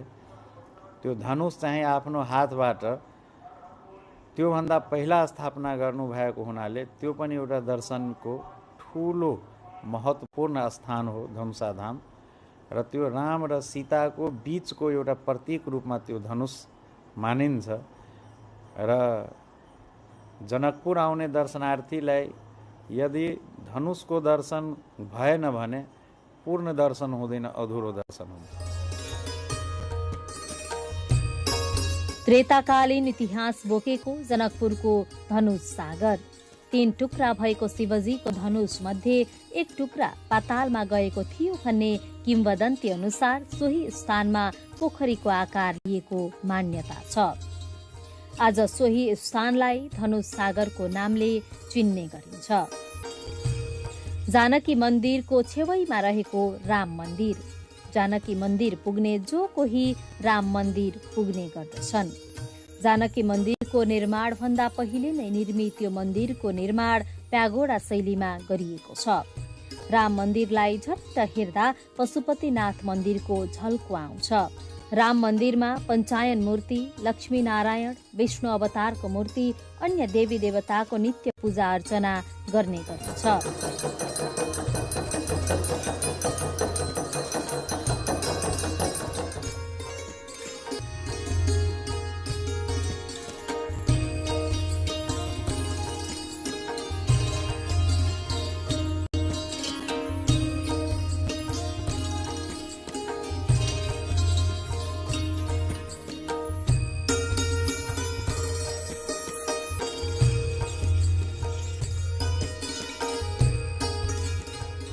मन्दिरमा रहेका ती मूर्तिहरू चतुर्भुज गिरीले फेला पारेका थिए। तिनै सन्तले पछि मन्दिरमै रहेको बरको रुखमुनि मूर्तिहरू राखेर पूजा सुरु गरेका थिए भन्ने भनाइ छ। यहाँ सुरकिशोर दासाका थिए, उनकै समकालीन एउटा अर्को सन्यासी चतुर्भुज गिरी पनि यहाँ आएका थिए। भनिन्छ भने जोशी मठका उनी त्यहाँका सन्यासी थिए, शङ्कराचार्यका शिष्य थिए भने। अनि यहाँ उनी पनि मिथिला खोज्दै जनकपुर आएका थिए। यहाँ बस्दाखेरि एउटा भनाइ के छ भने उनी यहाँ आउँदाखेरि अहिले जहाँ राम मन्दिर छ त्यो राम मन्दिरकै ठाउँमा एउटा रुखमुनि बसेका थिए। उनीलाई स्वप्न भयो अरे, त्यो भनाइ छ एउटा किंवदन्ती जस्तो। उनले त्यहाँ खन्दाखेरि त्यहाँबाट मूर्तिहरू फेला पारे, लक्ष्मीनारायणका मूर्तिहरू अहिले पनि त्यहाँ लक्ष्मीनारायणका मूर्तिहरू त्यहाँ छ त्यहाँ, र अहिले राम मन्दिरका भएका मूर्तिहरू पनि छन्। तुलना गर्न त्यसपछि त्यहाँ एउटा मठ उनले पनि बनाएका थिए। त्यहाँ सुरुमा ऊ थियो।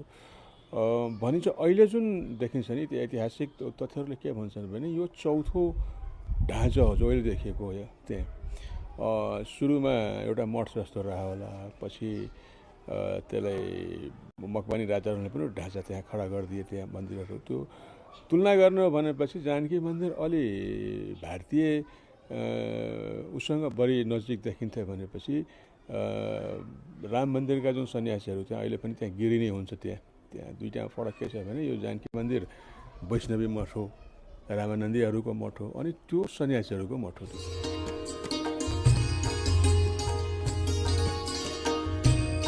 जनकपुर धामका पुराना मन्दिरहरूमध्ये लक्ष्मण मन्दिर पनि एउटा हो। यो मन्दिर जानकी मन्दिर अगाडिको विशाल प्राङ्गणको उत्तर पूर्वमा पर्दछ।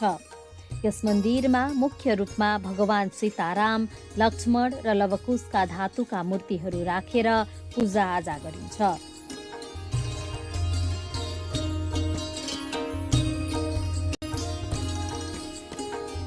राजा जनककै नामले प्रख्यात नगरी जनकपुर धाममा रहेको जनक मन्दिर प्राचीनताको अर्को नमुना हो। यो मन्दिर धनुष सागरको उत्तर पश्चिम डिलमा अवस्थित छ।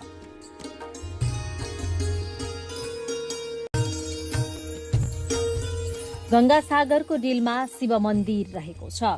शिवरात्रि लगायतका पर्वहरूमा मन्दिरमा ठूलै संख्यामा दर्शनार्थीहरूको घुइँचो लाग्ने गर्दछ। गंगा सागरको उत्तर पश्चिम तथा शिवचोकमा रहेको यो मन्दिरको निर्माण 2038 सालमा गरिएको हो।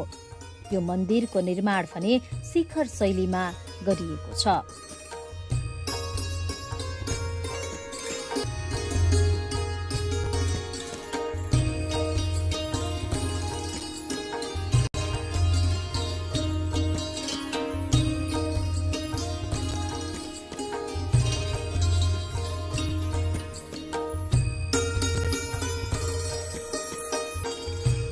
जानकी मन्दिरमा बिहान 7 बजे र बेलुका 8 बजे आरती हुने गर्दछ। संगीतमय यो आरती हेर्नका लागि श्रद्धालुहरूको भीड नै लाग्ने गर्दछ। बिहानको पूजापाठ होस् वा दिउँसोको रामायण पाठ अथवा भजन कीर्तनदेखि साँझको आरतीसम्म यहाँ भक्तजनहरूको भीड लाग्ने गर्दछ। यसले जानकी मन्दिर प्रतिको आस्था र विश्वासलाई समेत झल्काउने गर्दछ।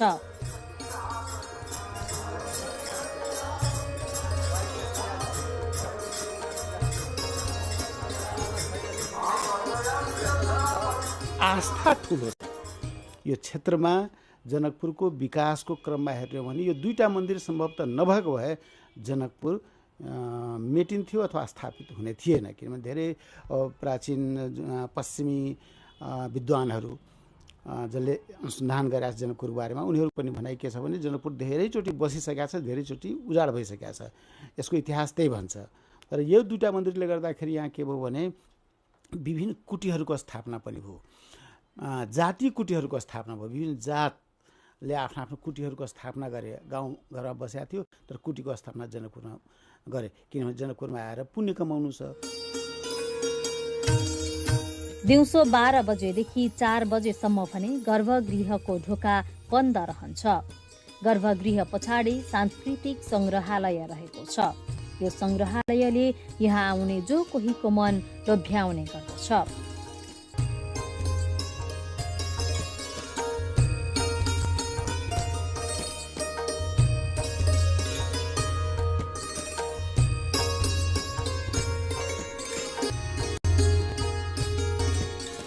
यो संग्रहालयले हलेश्वरी महायज्ञ भएर सीता फेला परेदेखि सीतारामको विवाह भएसम्मको झझल्को दिलाउने गर्दछ।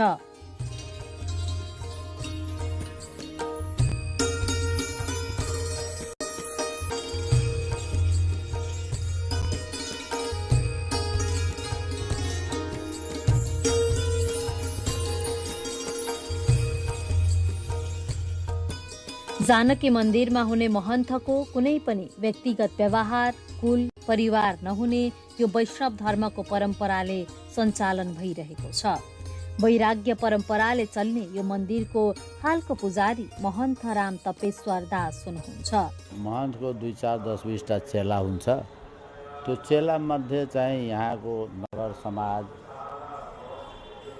यहाँको महन्तजी होइन, जसलाई लायक सम्झिन्छ उसलाई चाहिँ बनाउँछ। मरेपछि उसलाई दाह क्रिया गर्छ। त्यसपछि यहाँको समाज उसैलाई महन्त बनाइदिन्छ अनि गुठ स्थान उसैलाई समर्थन दिइदिन्छ। यही परम्परा छ अहिलेसम्म। छोटगुठीको रूपमा रहेको यो ऐतिहासिक मन्दिर भेटीबाट सञ्चालन हुने गर्दछ। छोटगुठी भएकै कारणले 3 तहकै सरकारसँगैका कुनै पनि गुठी संस्थानले यसमा लगानी गरेको छैन।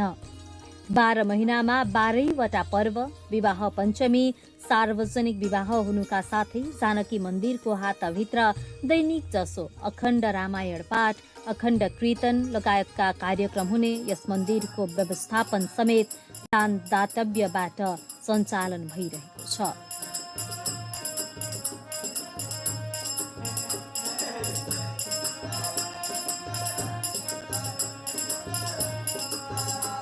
यो जानकी मन्दिर चाहिँ छुटगुठी अन्तर्गत पर्छ। अनि गुठी संस्थान र हाम्रो जुन लाल मोहर छ नि त्यसमा लेखेको छ यसको जुन सम्पत्ति छ, यसको जुन साधन स्रोत छ, यसैबाट चाहिँ यसलाई सञ्चालन गर्ने भएन भन्ने महन्जी स्वयं यसको व्यवस्था गर्ने।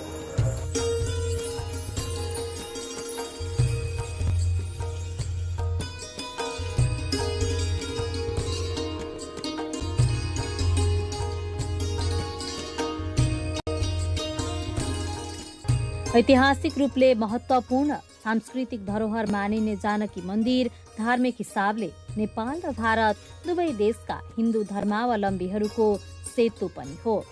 मध्य प्रदेश सरकारले हिन्दू धर्मावलम्बीहरूको पवित्र र प्रख्यात तीर्थस्थल जानकी मन्दिरलाई विश्व सम्पदा सूचीमा सूचीकृत गर्नका लागि आफ्नो 2081-82 को नीति तथा कार्यक्रममा समावेश समेत गरिसकेको छ।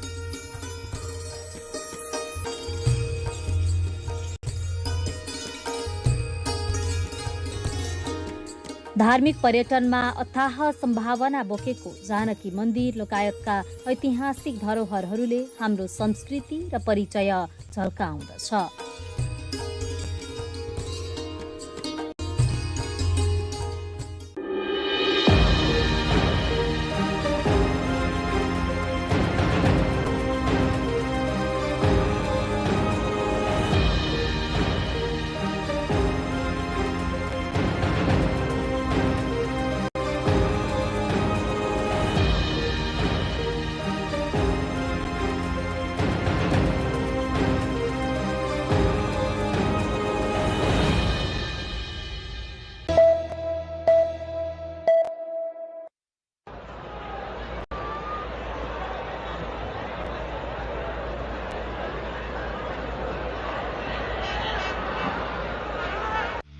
Only after 6 decades of the institutional development of the now popular game of cricket did Nepal get the opportunity to play in the World Cup.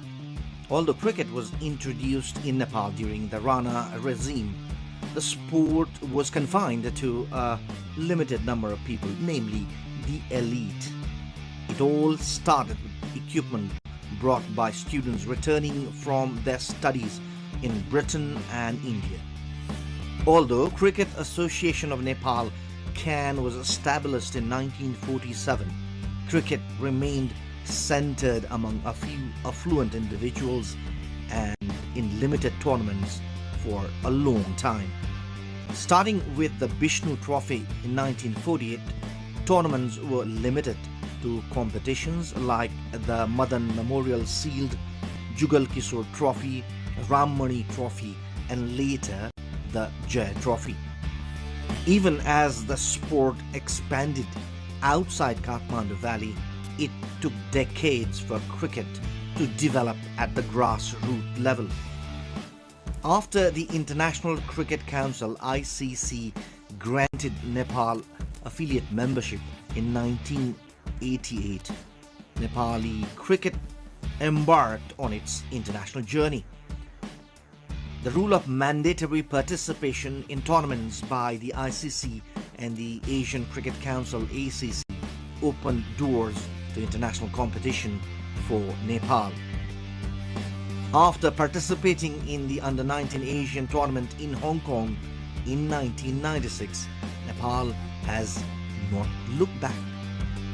Winning titles at the Asian and global levels, Nepali cricket team continues its journey towards the pinnacle of world cricket.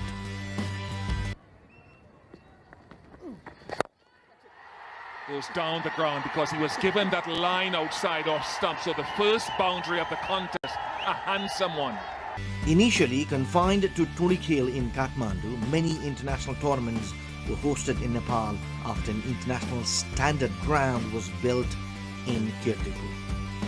Nepal has also shown its proactiveness in differently abled cricket tournaments like the T20 World Cup for the blind in 2012 and the Asian Cricket Tournament for the deaf. Nepali women's national cricket team has also achieved remarkable success in a short period of time. The latest addition in Nepali cricket is the floodlit Tribhuvan University Cricket Stadium and the Nepal Premier League that has provided opportunity for Nepali players to rub shoulders with world-class players.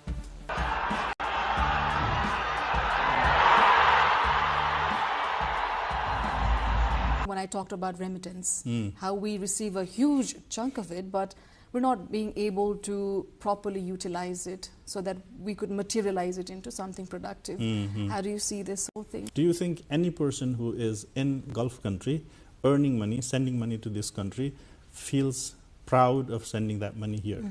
Maybe he does because he or she does because they are able to take care of their families, but it could be converted into a sense where you say that your contribution has helped this country develop so much. We have created this infrastructure, we have created this development initiative, and so you take that ownership. And wherever you are, whichever part of the world you are in, whatever contribution you have made, if you feel like, oh, my contribution is actually, in fact, wherever I am, it is contributing towards development of my country, that would be much better. And so there can be some creative and innovative ways of utilizing that remittance, and also proper communication of how it is being used to those people who are contributing is equally important, I think.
Nepal's Anti-Corruption Authority files corruption cases against 55 officials and contractors over major irregularities in Pokhara Airport project. Prime Minister Karki and former President Bhandari discussed election matters, emphasized on moving forward without alternatives. Political parties rush to finalize proportional representation lists as election preparations intensify nationwide. International Civil Aviation Day highlights Nepal's aviation crisis as the country remains on the EU blacklist for 12 years despite reforms. Deadly Goa nightclub inferno kills at least 25 people. Gas cylinder blast sparks massive blaze. And Sudar Pashchim, Viratnagar, Kathmandu and Lumbini enter intense NPL playoff race as defending champions Janakpur Bulls crash out. Hello there, I'm Shivani Thapa Bosnath here with NewsHour on NTV World. We are coming to you live from Kathmandu at 2200 hours Nepal time. Now the news in detail, beginning with the top news of the day. Nepal's Anti-Corruption Commission, that's the CIAA, has filed corruption cases against 55 individuals over irregularities in the construction of Pokhara Regional International Airport. Among the accused are 5 former ministers, senior aviation officials, and China's CMC construction company. CIAA alleges the project cost was inflated by more than $7 million, resulting in over 8.26 billion rupees in corruption. Following the death of former Minister Pushta Bahadur Bogati, his wife Rammaya Bogati has been named in the case. A parliamentary oversight committee had earlier flagged similar concerns, prompting the investigation into one of Nepal's most significant infrastructure projects. Nepal's political leadership is pushing firmly toward the upcoming March 5 elections, with Prime Minister Sushila Karki saying the government is prioritizing every measure needed to ensure a credible vote. In a meeting today with former President Vidya Devi Bhandari, the Prime Minister urged the former President to help foster an environment conducive to elections.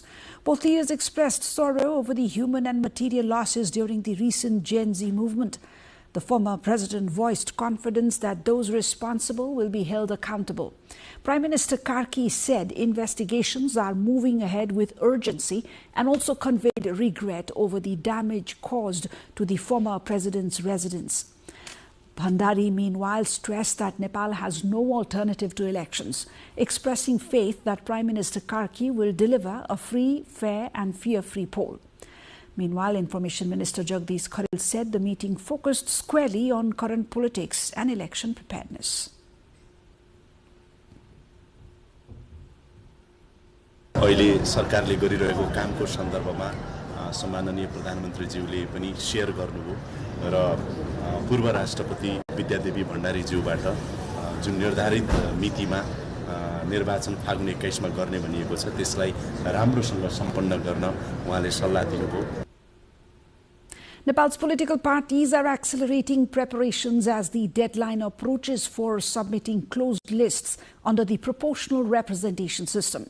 Following new guidelines from the Election Commission, parties are now setting their own screening criteria while ensuring inclusive representation and moving forward a 40% women's quota by 2030. The Nepali Congress has already issued a 10-point standard, and UML says it will align its process with the Commission's directives. Other parties are drafting criteria as well. Meanwhile, election security preparations are gathering pace. The government, security agencies and political leaders have held multiple meetings, and army deployment has been approved to guarantee a safe poll. More than 300,000 security personnel, including nearly 80,000 troops, will be on duty on March 5. Army and police spokespersons confirm that comprehensive arrangements are in place to ensure a secure and credible election.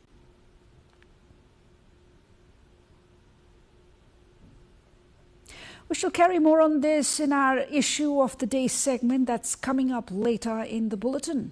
Today, on International Civil Aviation Day, the world celebrates safer skies and aviation's role in global development. But Nepal tells a different story. Its aviation sector has spent some 12 years on the European Union's blacklist. Despite reforms, Nepali airlines still fail to meet EU safety standards and remain banned from all EU destinations, even as European officials, including British royalty, regularly flying on these carriers within Nepal. The blacklist imposed in 2013 over outdated aircraft, weak oversight and limited trained personnel persist despite ICAO lifting its own restrictions in 2017. Experts warn that recurring accidents continue to undermine confidence. The Civil Aviation Authority says it is stepping up safety upgrades to meet EU standards and expand international access, a goal that echoes today's celebration of safe and secure skies worldwide. A fire at a popular nightclub in coastal region of Goa of India has killed some 25 people. Most of the victims are believed to be staffers at the Birch by Romeo Lane nightclub, located near a popular beach. Tourists are also said to be among the dead. Police believe a gas cylinder exploded in the club's kitchen, causing a blaze to rip through the venue on Saturday at midnight local time. Goa's Chief Minister Pramod Sawant told journalists 3 people had died from burn injuries, while others died by suffocation. An inquiry into the cause of the fire has been launched, the Chief Minister Sawant added. The venue was packed because it was hosting a Bollywood specialist DJ. The area where the fire occurred is lined with similar bustling night spots. Prime Minister Narendra Modi called the Goa fire deeply saddening in a post on social media. India has seen a number of deadly fires at entertainment venues in the recent years.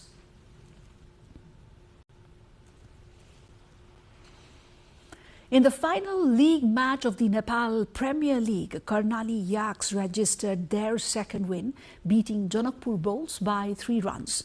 Both teams are already out of the tournament after Karnali posted 129 runs in 20 overs, and Janakpur failed to chase the target. Meanwhile, the NPL title race intensifies with 4 teams advancing to the playoffs. Sudur Paschim Royals will face Viratnagar Kings in the first qualifier, while Kathmandu Gorkhas meet Lumbini Lions in the eliminator. Defending champions Janakpur Bulls have missed the playoffs this season, keeping the hunt for a new champion wide open.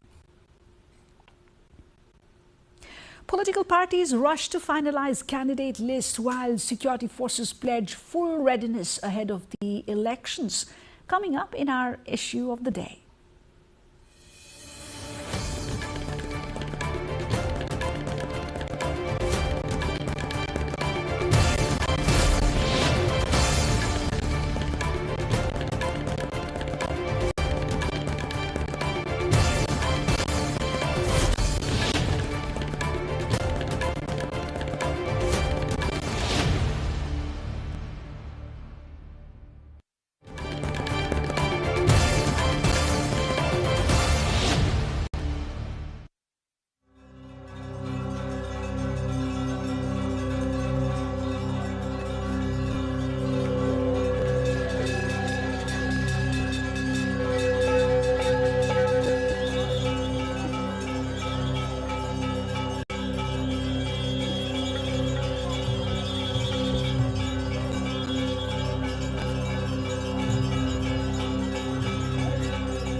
Welcome back. Heading straight to the issue of the day, Nepal's political parties are moving into high gear as the deadline approaches for submitting closed lists under the proportional representation system. With new directives from the Election Commission, parties are now setting their own criteria to screen candidates. The Commission has instructed all parties to ensure inclusive representation in both direct and proportional seats, and to work toward achieving 40% women's representation in Parliament by 2030, a target tied to the Sustainable Development Goals SDGs. It has also issued a 20-point guideline for the upcoming federal elections. The The Nepali Congress has already circulated a 10-point standard barring anyone convicted of caste discrimination, domestic violence or child labour, and preventing current proportional MPs from seeking another PR ticket. The party also restricts individuals to being recommended for only one position. The main opposition UML says it will align its selection process with the Commission's directives, prioritizing diversity across communities, languages and regions. Other parties are drafting their own criteria as well. Preparations for the upcoming House of Representatives elections have gained momentum as the Election Commission accelerates its work according to the schedule.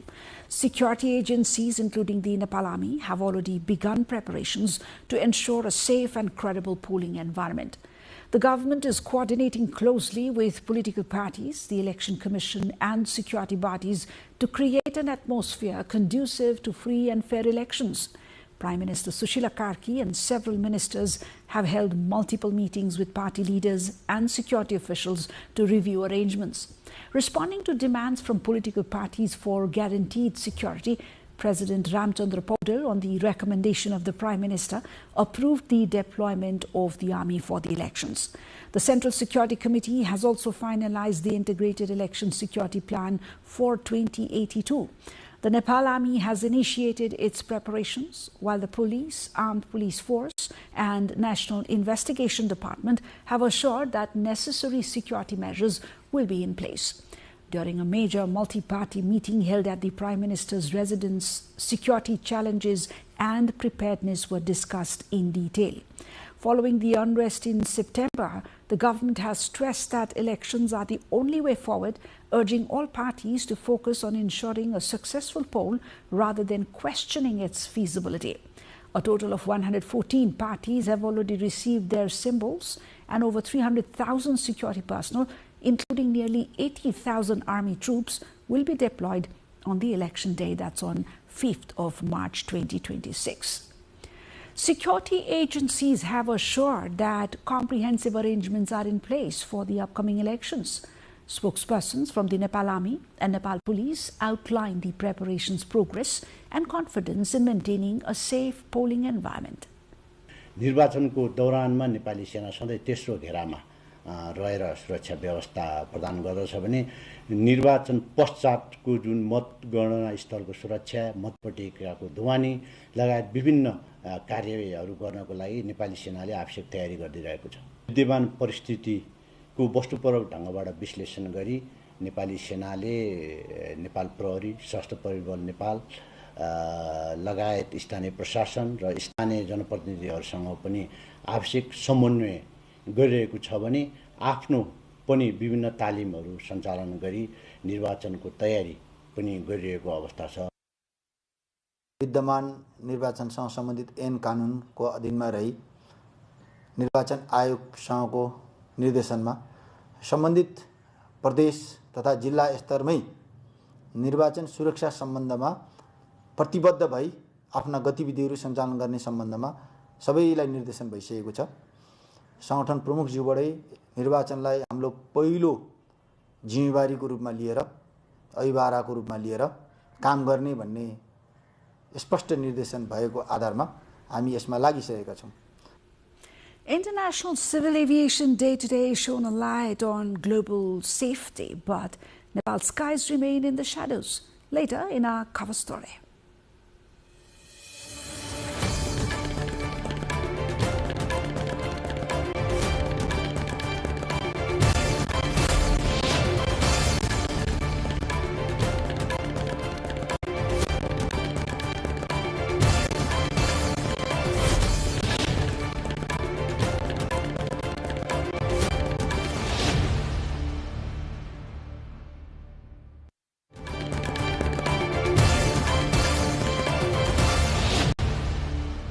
Joining you back with the cover story of the day. Today, the world observes International Civil Aviation Day, marked under the theme Safe Skies.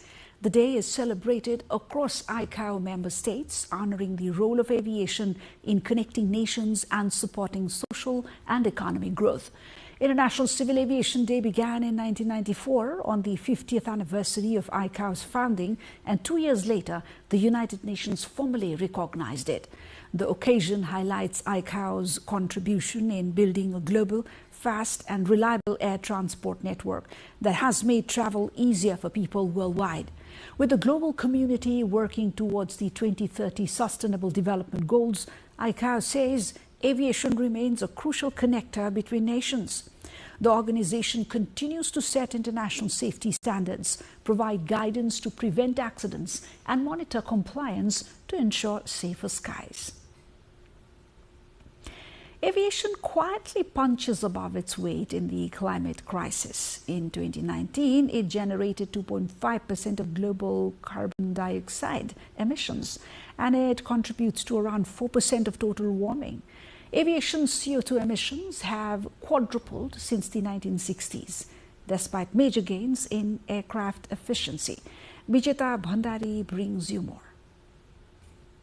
When we think of carbon footprints, we usually picture crowded roads, smoke from factories, or dust hanging in the air. Planes rarely come to mind.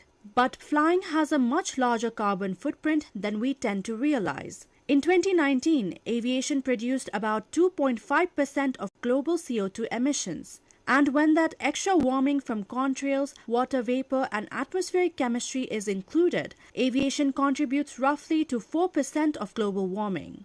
Since the 1960s, aviation emissions have quadrupled. In 1990, global aviation emitted around 0.5 billion tons of CO2.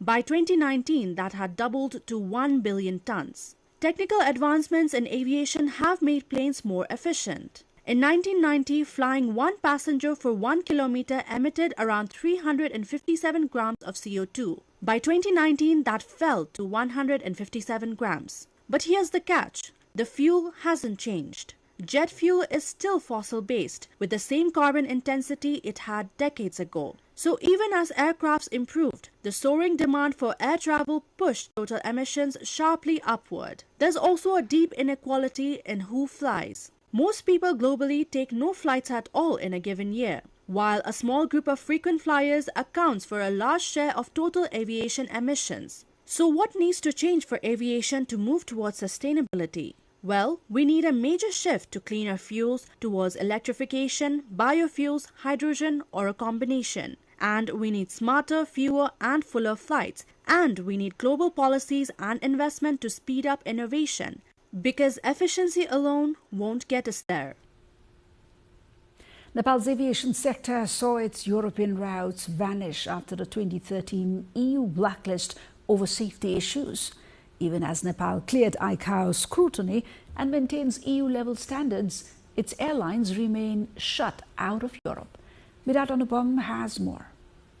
Advertisements of Nepali Airlines from the 1990s featured several European destinations, including London and Frankfurt. Such routes, however, disappeared after 2013, when the European Union placed Nepal's airlines on its blacklist, citing aviation safety concerns. That same year, the International Civil Aviation Organization's ICAO also added Nepal to its significant safety concern list. Nepal was removed from the ICAO list in 2017, yet the EU blacklist remains in effect despite continued efforts by the government to secure a delisting. Well, it's in the improving phase. So far, we have sent the corrective action plan to EU. Which the EU has given us as a findings. Some are closed, that is complied. Some are still open. That means we need to still do some work on their what has been required. Okay, still some work are left to do. Like in the field of the regulation, in the field of procedure making, in the field of human resource development, like this. While Nepal's airliners are banned from EU airspace, they continue to operate internationally elsewhere. The national flag carrier Nepali Airlines serves 11 destinations, including Delhi, Mumbai, Bangalore, Guangzhou, Dammam, Doha, Dubai, Kuala Lumpur, Bangkok, and Narita. Himalayan Airlines flies to 10 foreign cities such as Lhasa, Beijing, Chongqing, Dammam, Dhaka, Doha, Dubai, Kuala Lumpur, Riyadh, and Kuwait. Buddha Air operates on routes to India. Experts say the EU ban is driven by the two primary concerns: improving safety procedures and separating CAN's roles as both regulator and service provider. In my concern, if they have seen few accidents of the Nepal, and in the meantime, we brought few aircraft from China, I think they might reluctant, not interested. The Chinese aeroplane is not so up to level, so they might think this thing. But ICAO, because understand all this thing, and ICAO lifted their blacklist on 2017. Nepal's aviation sector follows EU standards in areas ranging from aircraft maintenance to pilot certifications. EU officials routinely fly on Nepali aircraft when visiting the country, and members of the British royal family have used Nepali planes with Nepali pilots. Yet, when it comes to allowing Nepali airliners into European airspace, the answer remains a big no, a stark contrast in the aviation landscape. With camera person Rajesh Thapa Magar, Virat Anupam reporting for Public Service Broadcasting, NTV World, Kathmandu. As Nepali Airlines continue to face international restrictions, we asked travelers at the Tribhuvan International Airport, how safe do you feel when flying with Nepali carriers? In our Public Pulse tonight. Since 13 years, I am working in UAE. So many times I have travel. So sometimes we are having issue for the air traffic, which is very difficult for us to landing here. Sometimes we are rounding at the sky for a very long time, like 1 hour and 1.5 hours like that. So sometimes also having the weather's problem, mostly weather's problem, sometimes raining, sometimes foggy weather also. So it's my experience. Especially when we travel through Nepal Airlines, and we feel insecure, a little bit insecure, because we think that it's a old, Nepal is using an old plane, it's been 20 years or above like that. So, but I guess they check everything before their flight. So we cannot blame on the airlines for the security reason, because whatever they are flying, they must be having a security check and everything. Domestic airlines in Nepal is pretty secure and safe. I feel it's like comfortable to fly in domestic airlines in Nepal. There's no any such technical problems or no any such comfort problem, I would say. I feel safe. Security-wise, I think Nepal Airlines, if you fly in Nepal Airlines, we feel a little bit uncomfortable because the quality of aircraft inside, it's not that good. But if you fly international like Thai Airways, I think it's safe. And apart from that, inside airport, rather than safety, it's just like a little bit crowded and chaotic. So that will feel like more of a problem than the safety issue. I say good. I feel going to Malaysia, I good. Nepal's anti-corruption body has charged 55 individuals, including 5 former ministers, over irregularities in Pokhara International Airport project. Investigators allege the project cost was inflated by more than $7 million, causing losses of over 8.26 billion rupees. Here's a report. Nepal's Anti-Corruption Commission, the Commission for the Investigation of Abuse of Authority CIAA, has filed corruption charges against 55 individuals over irregularities in the construction of Pokhara Regional International Airport. The case targets 5 former ministers, senior officials, and China CAMC, the company awarded the project contract. Among those charged are former tourism ministers Ram Kumar Shrestha, Bhim Prasad Acharya, Deepak Chandra Amatya, and former finance minister Ram Ramcharan Mahat. Former Civil Aviation Authority chiefs Triratna Maharjan, Ratish Chandralal Suman and Pradeep Adhikari are also named, along with several former secretaries including Madhu Marasini and Sushil Gimire. Because former Minister Posta Bahadur Bogati has passed away, his wife Ram Maya Bogati has been listed as a defendant.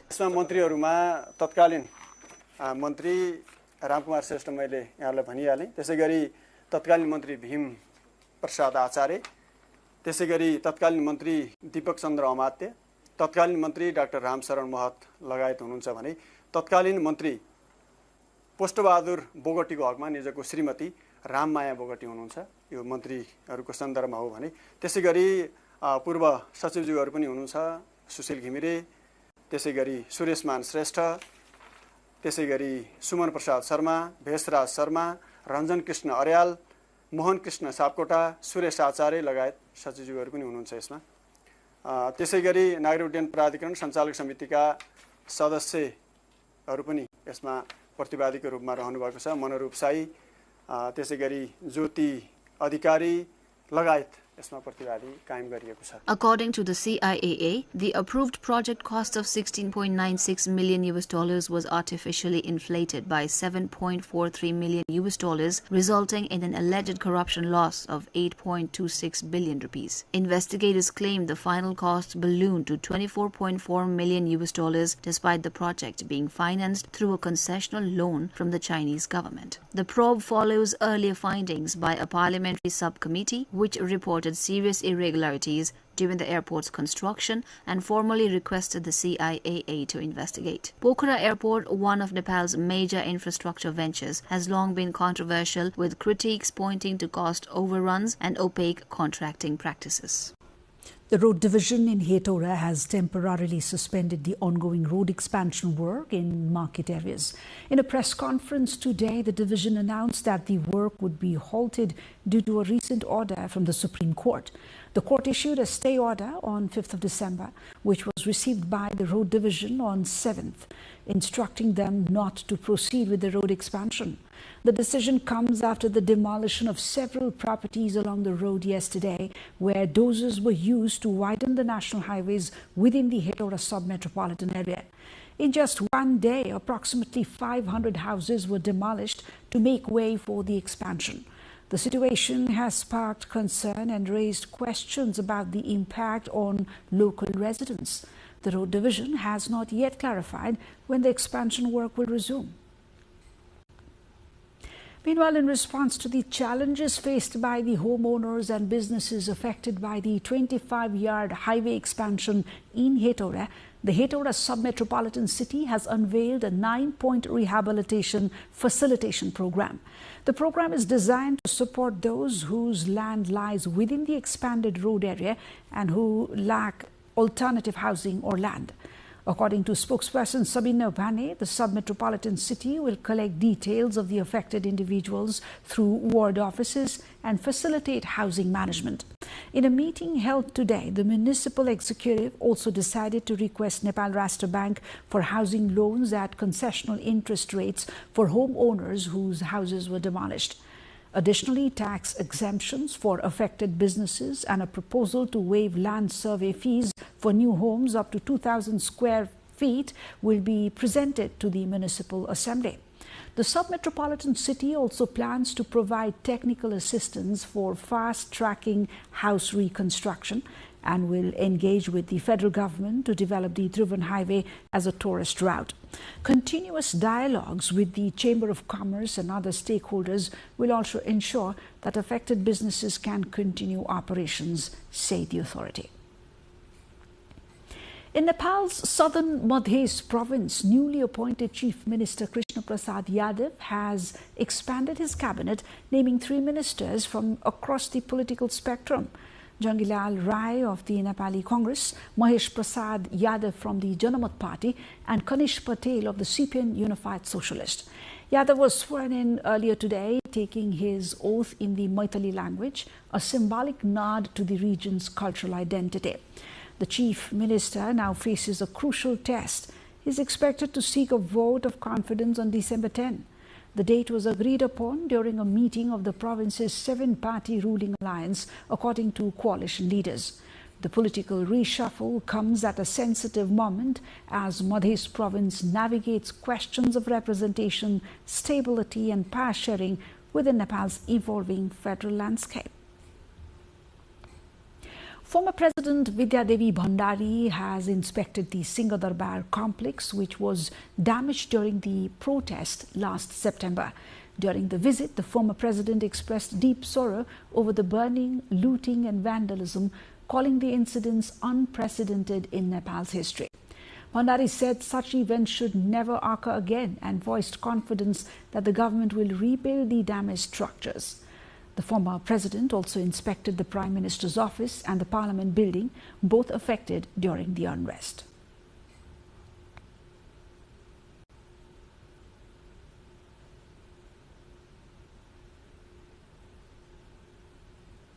In eastern Nepal, police have arrested a suspect in the killing of 12-year-old Ansu Gautam, whose disappearance in early October sparked nationwide outrage. Her decomposed body was discovered 18 days later in a forest near Belbari. A joint task force including district police, Koshi province authorities and the Central Investigation Bureau launched Operation Justice for Ansu to track down the perpetrator. Police say 59-year-old Padam Bahadur Adhikari has now been detained on charges of rape and murder, with a court granting a 7-day remand. Investigators say possible motives include a family dispute, revenge or sexual assault. A cultural space, a double-A in fact, constructed in Nepal's Palpa district, left in a sorry state, built to showcase Nepal's rich cultural heritage, the newly constructed Nuako double-E in Palpa lies abandoned.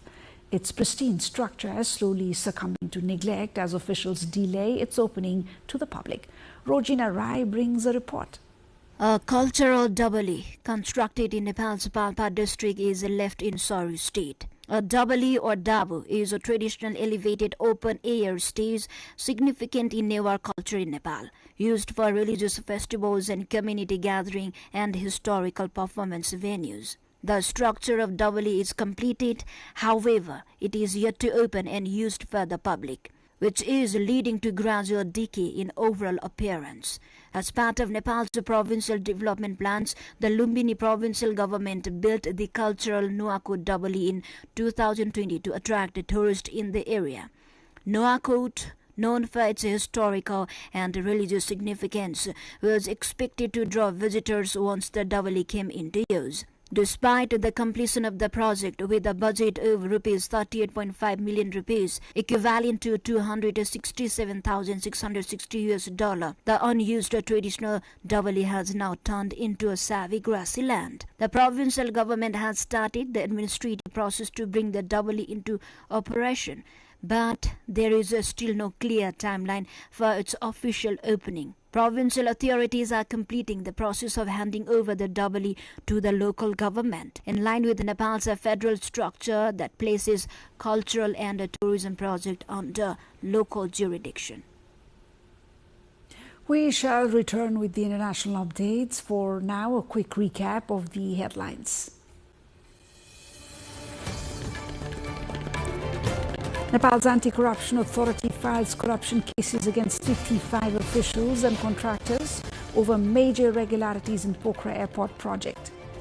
Prime Minister Karki and former President Bhandari discuss election matters, emphasize on moving forward without alternatives. Political parties rush to finalize proportional representation lists as election preparations intensify nationwide.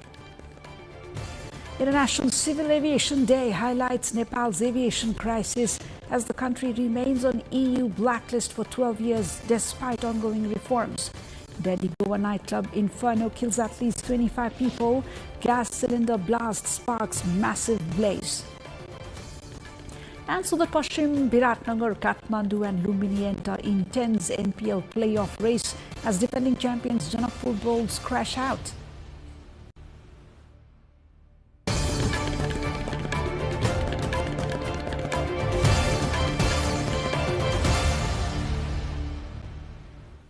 Russia continued its airstrikes on Ukraine overnight, hours after Ukrainian President Volodymyr Zelensky said he had a very constructive phone call with US President Donald Trump's negotiating team following 3 days of talks in Florida. Early on Sunday, the mayor of Kremenchuk, a major industrial hub in central Ukraine, said the city had been repeatedly struck in a massive attack. No deaths have been confirmed so far. Meanwhile, Russia said it had shot down 77 Ukrainian drones in several locations.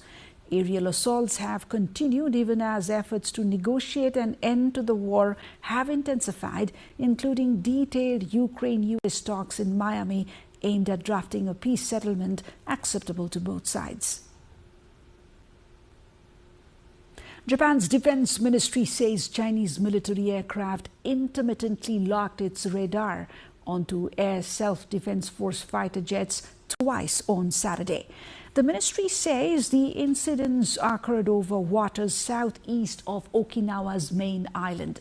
Defense Minister Koizumi Shinjiro told reporters on early Sunday that at least one Chinese J-15 fighter jets took off from the aircraft carrier Liaoning. He said the aircraft intermittently locked its radar onto ASTF F-15 fighter planes that had scrambled in response to a possible intrusion of Japan's airspace. No damage to Japanese aircraft or injuries to crew have been reported. The ministry said it officially announced for the first time radar locking by Chinese military aircraft against Japan's self-defense forces jets. Hong Kongers are voting in an election seen as a test of public sentiment following a deadly fire that angered some in the city. The government has mounted a huge campaign to encourage Hong Kongers to choose members of the Legislative Council LegCo. All of the candidates have been vetted to ensure they are loyal to China. The election takes place as many are mourning the Tai Po fire last month, which killed nearly 160 people. In recent days, authorities have distributed aid to survivors, arrested suspects, and sought to improve building safety, as some Hong Kongers raise questions about the incident. More than 2,000 volunteers from Dubai pack food parcels at Expo City as the Mohammed bin Rashid Global Initiatives Foundation launches the Mohammed bin Rashid Humanitarian Ship Initiative, which aims to prepare and provide 10 million meals for Palestinians in the Gaza Strip. This comes when the Gaza Strip is suffering from a critical and persistent shortage of gas and fuel as a result of ongoing restrictions on aid entry and the conflict. The shortage has led to a collapse of essential services, including healthcare, sanitation, and food production. The lack of fuel, which the United Nations call the backbone of survival in Gaza, affects nearly every aspect of life for over 2 million people. Israel has not yet allowed passage through the entry point into Gaza from Egypt at Rafah, though some other smaller crossings from Israel have been reopened. Soldiers in the West African nation of Benin have announced on national TV that they have ousted President Patrice Talon and seized power. A message from the French embassy in Benin said gunfire had been reported near the residence of the president. The soldiers also announced a suspension of the constitution and closure of all land borders and the country's airspace. Roads are blocked with a heavy military presence on several streets in Cotonou. Benin has been regarded as one of Africa's most stable democracies. It is one of the continent's largest cotton producers, but ranks among the world's poorest countries.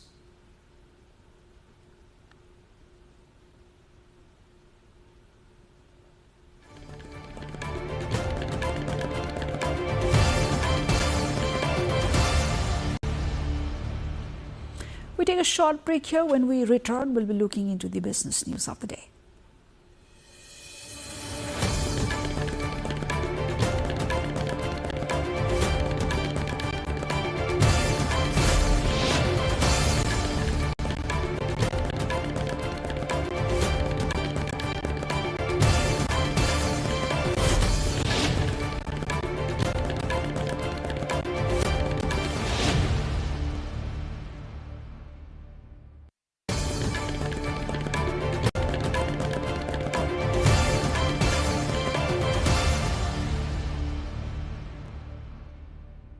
Farmers in Dardeng, a district in central Nepal, are struggling this year as the region's orange production has sharply decreased, failing to meet growing market demand. Despite an increasing demand for Nepali oranges both locally and internationally, the lower yield has forced traders to pay higher prices. Farmers are now receiving around 25 Nepali rupees per kilogram, up from last year's price, but the overall income will still fall due to the reduced production. This month, known as Mangsir in Nepal, is when oranges are typically harvested. However, the price per kilogram has risen to 80 to 85 rupees compared to 60 rupees last year. Farmers attribute the decline to diseases affecting the crops, which have also led to the destruction of some orchards.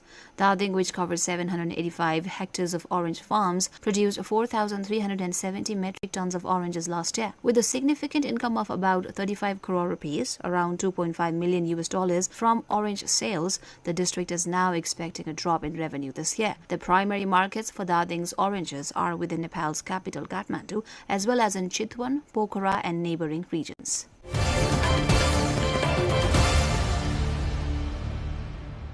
The price of gold and silver in Nepal has decreased slightly today compared to last Friday. According to the authority, price of 1 tola of gold is now set at 252,200 Nepali rupees, down from 252,400 rupees on Friday. Similarly, the price of silver has increased marginally to 3,605 rupees per tola compared to 3,555 rupees last week. In the international market, 1 ounce of gold is currently trading at 4,198 Nepali rupees, while silver is priced at $58 per ounce. These price fluctuations reflect global trends in precious metals influenced by market dynamics and currency exchanges.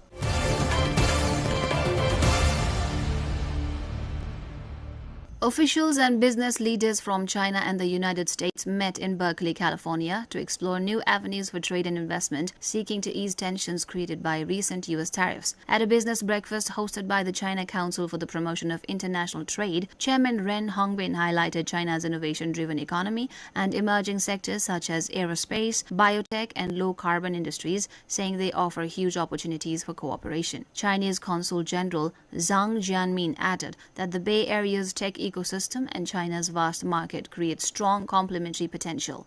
But participants also warned that tariff uncertainty continues to affect business. Auckland port officials called for stability, while Mayor Barbara Lee stressed that trade with China remains active and vital, reinforcing economic ties despite policy differences.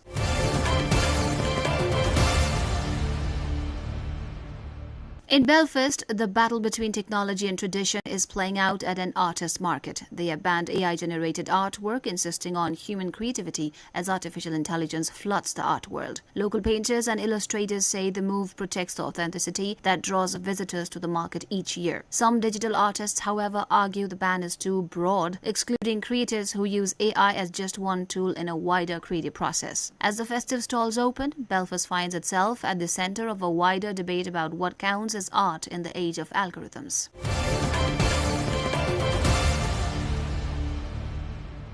As the Year of the Horse draws near, the Yiwu International Trade City in East China's Zhejiang province, the world's largest wholesale market for small commodities, is bustling with activity, with good luck posters, couplets, lanterns and red envelopes flying off the shelves.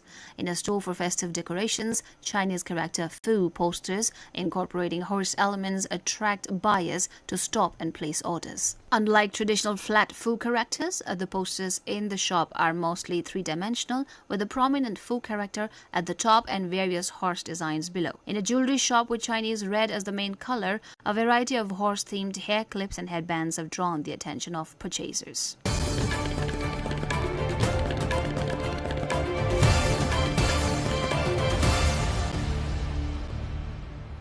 We now switch to sports.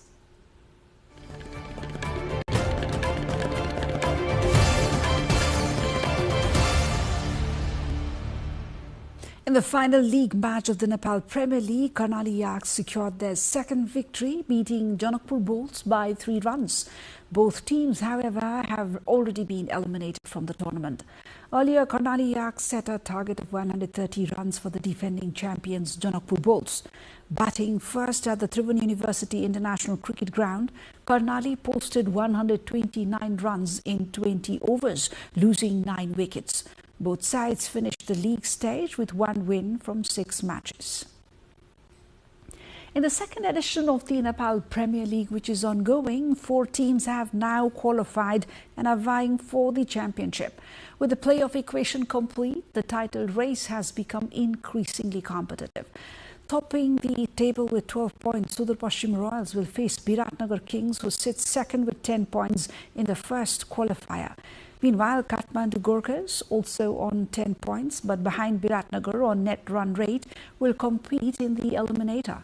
In the eliminator, Kathmandu will take on Lumbini Lions, who secured their playoff spot with 8 points from 7 matches. All 4 teams remain in contention to become the new champions. Last season's winners, Janakpur Bulls, failed to reach the playoffs this time. The Bulls had clinched the inaugural title by defeating Sudar Pashchim Royals by 5 wickets, but their performance this season has fallen short.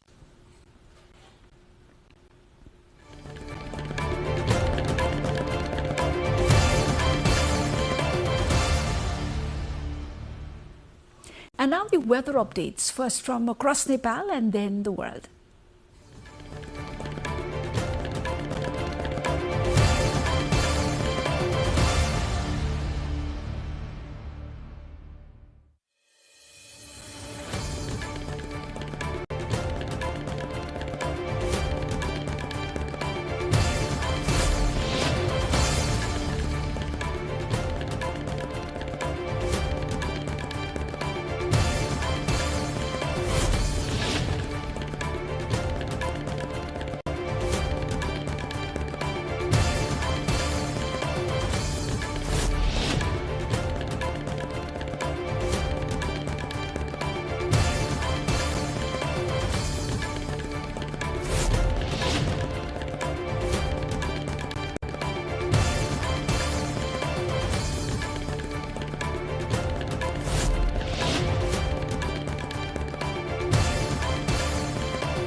Before winding up, a quick reminder of the top stories of the day.